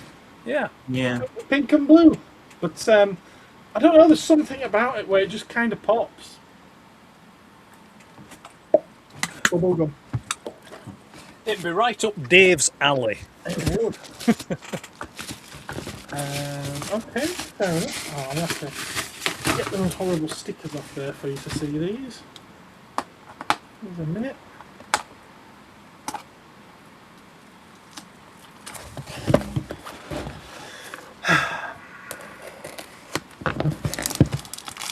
It's alright, take your time. I'm going to do what I'm going to have to do. Sorry. Talk amongst yourselves. I don't want to tear the box. So that's one. You don't want him crushing any grapes. And that's the other. These ones aren't even all that impressive, to be fair. Sorry you're having to wait for it.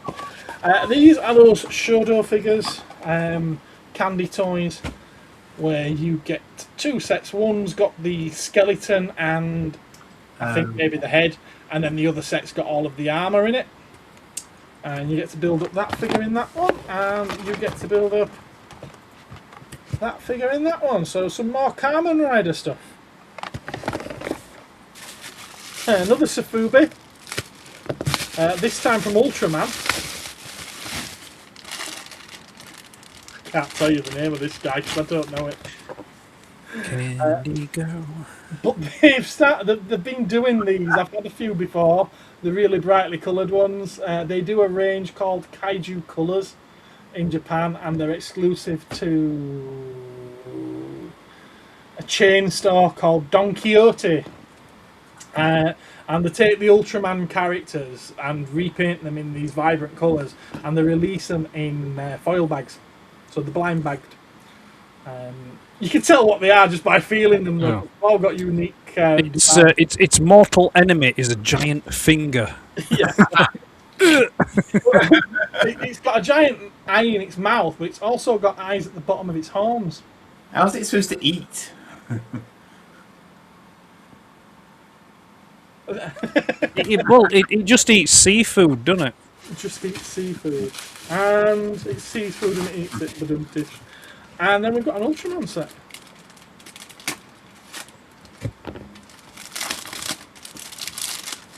An Ultraman set of vehicles, so like little jet fighters and little UFO type things. Cool.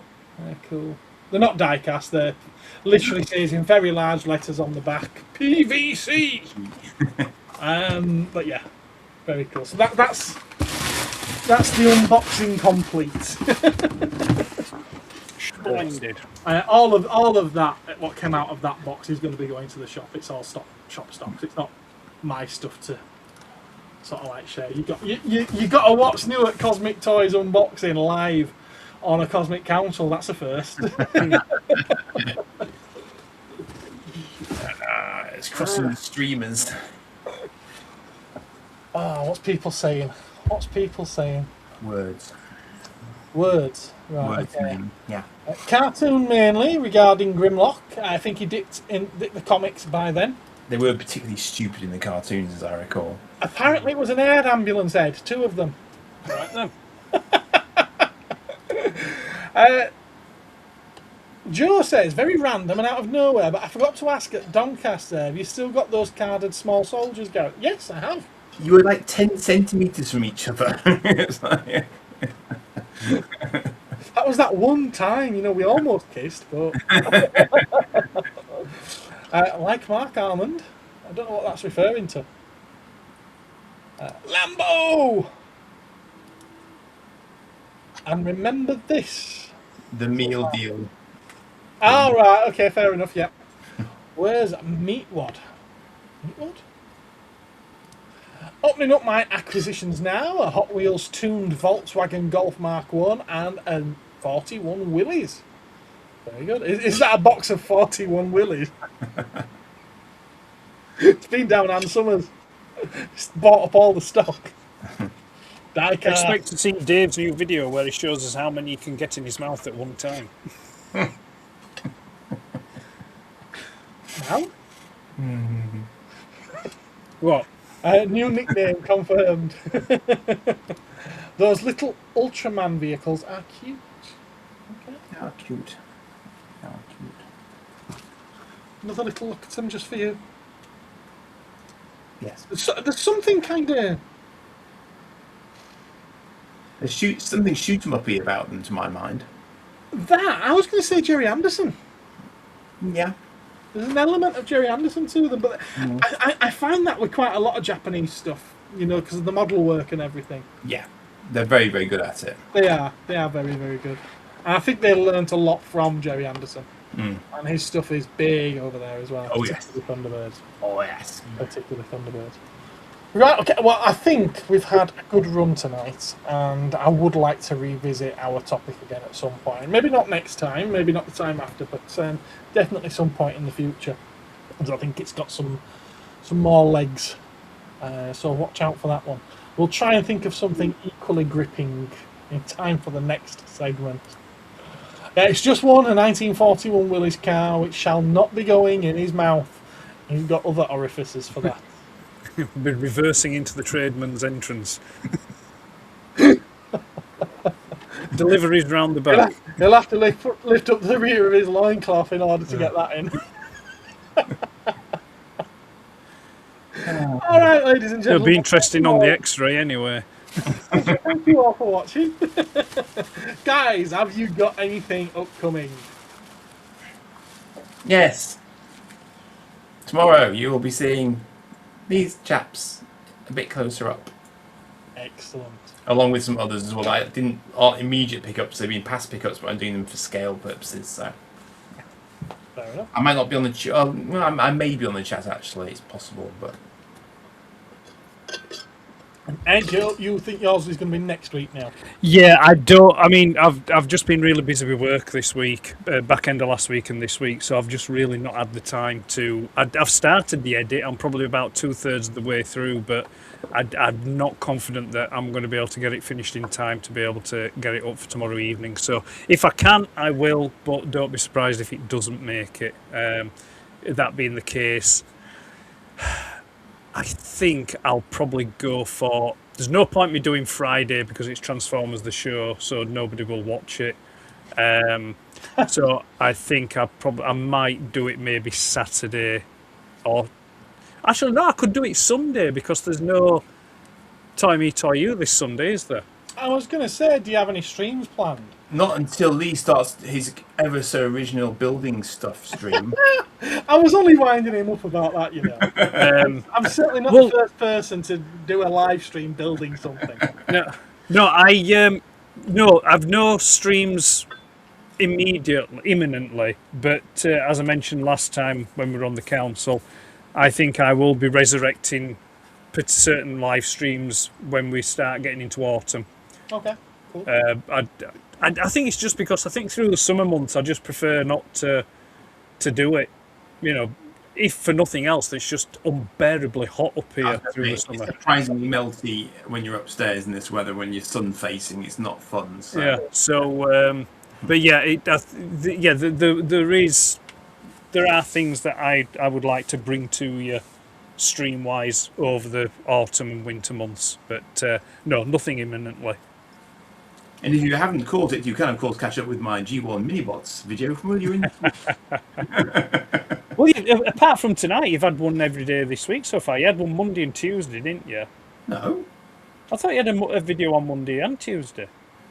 No, that's it. You're just dreaming of it, Ed. I'm sorry. Are you sure?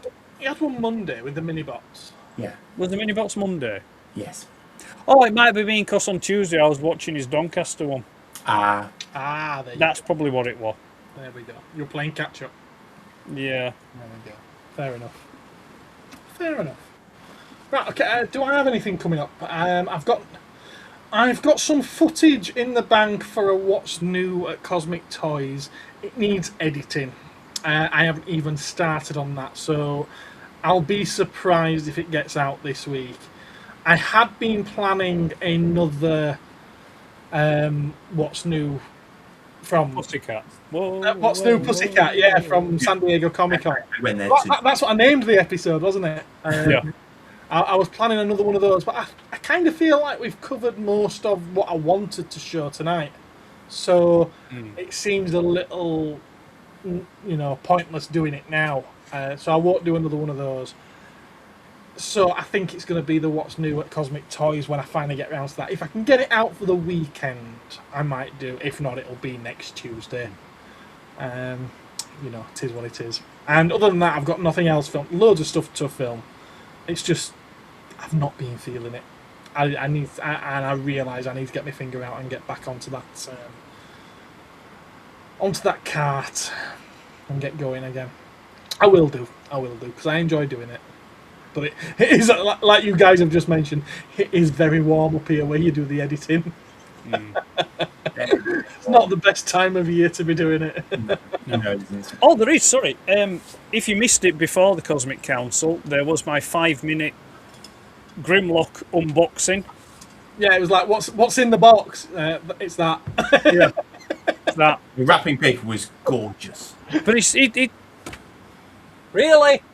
That's the second air ambulance. Yeah. No, that's it's an Airbus this time. Is it? Which, to be fair, I don't mind because we are on the flight path, so you get to see some really nice aircraft coming over. It's funny you never get any mail planes, isn't it? This what? It's funny you never get any mail planes. What, airplanes? Mail planes. You can always tell a mail plane, can't you? Because of the little... Never mind. No. See, because you have binoculars here, you see, so then you can look. Andy, you know where I was going with that, didn't you? Three Amigos. Sort of. Yeah. The fact that you need to explain it. I know, it's terrible, isn't it? Terrible. Right, okay, good night, everyone. Thanks for joining me. Thank you at home for tuning in. So many other things you could be doing, and yet you're here with us. Thank you very, very much. And with that, I think it's time to bid you all a very good night. What's this sound? Take care.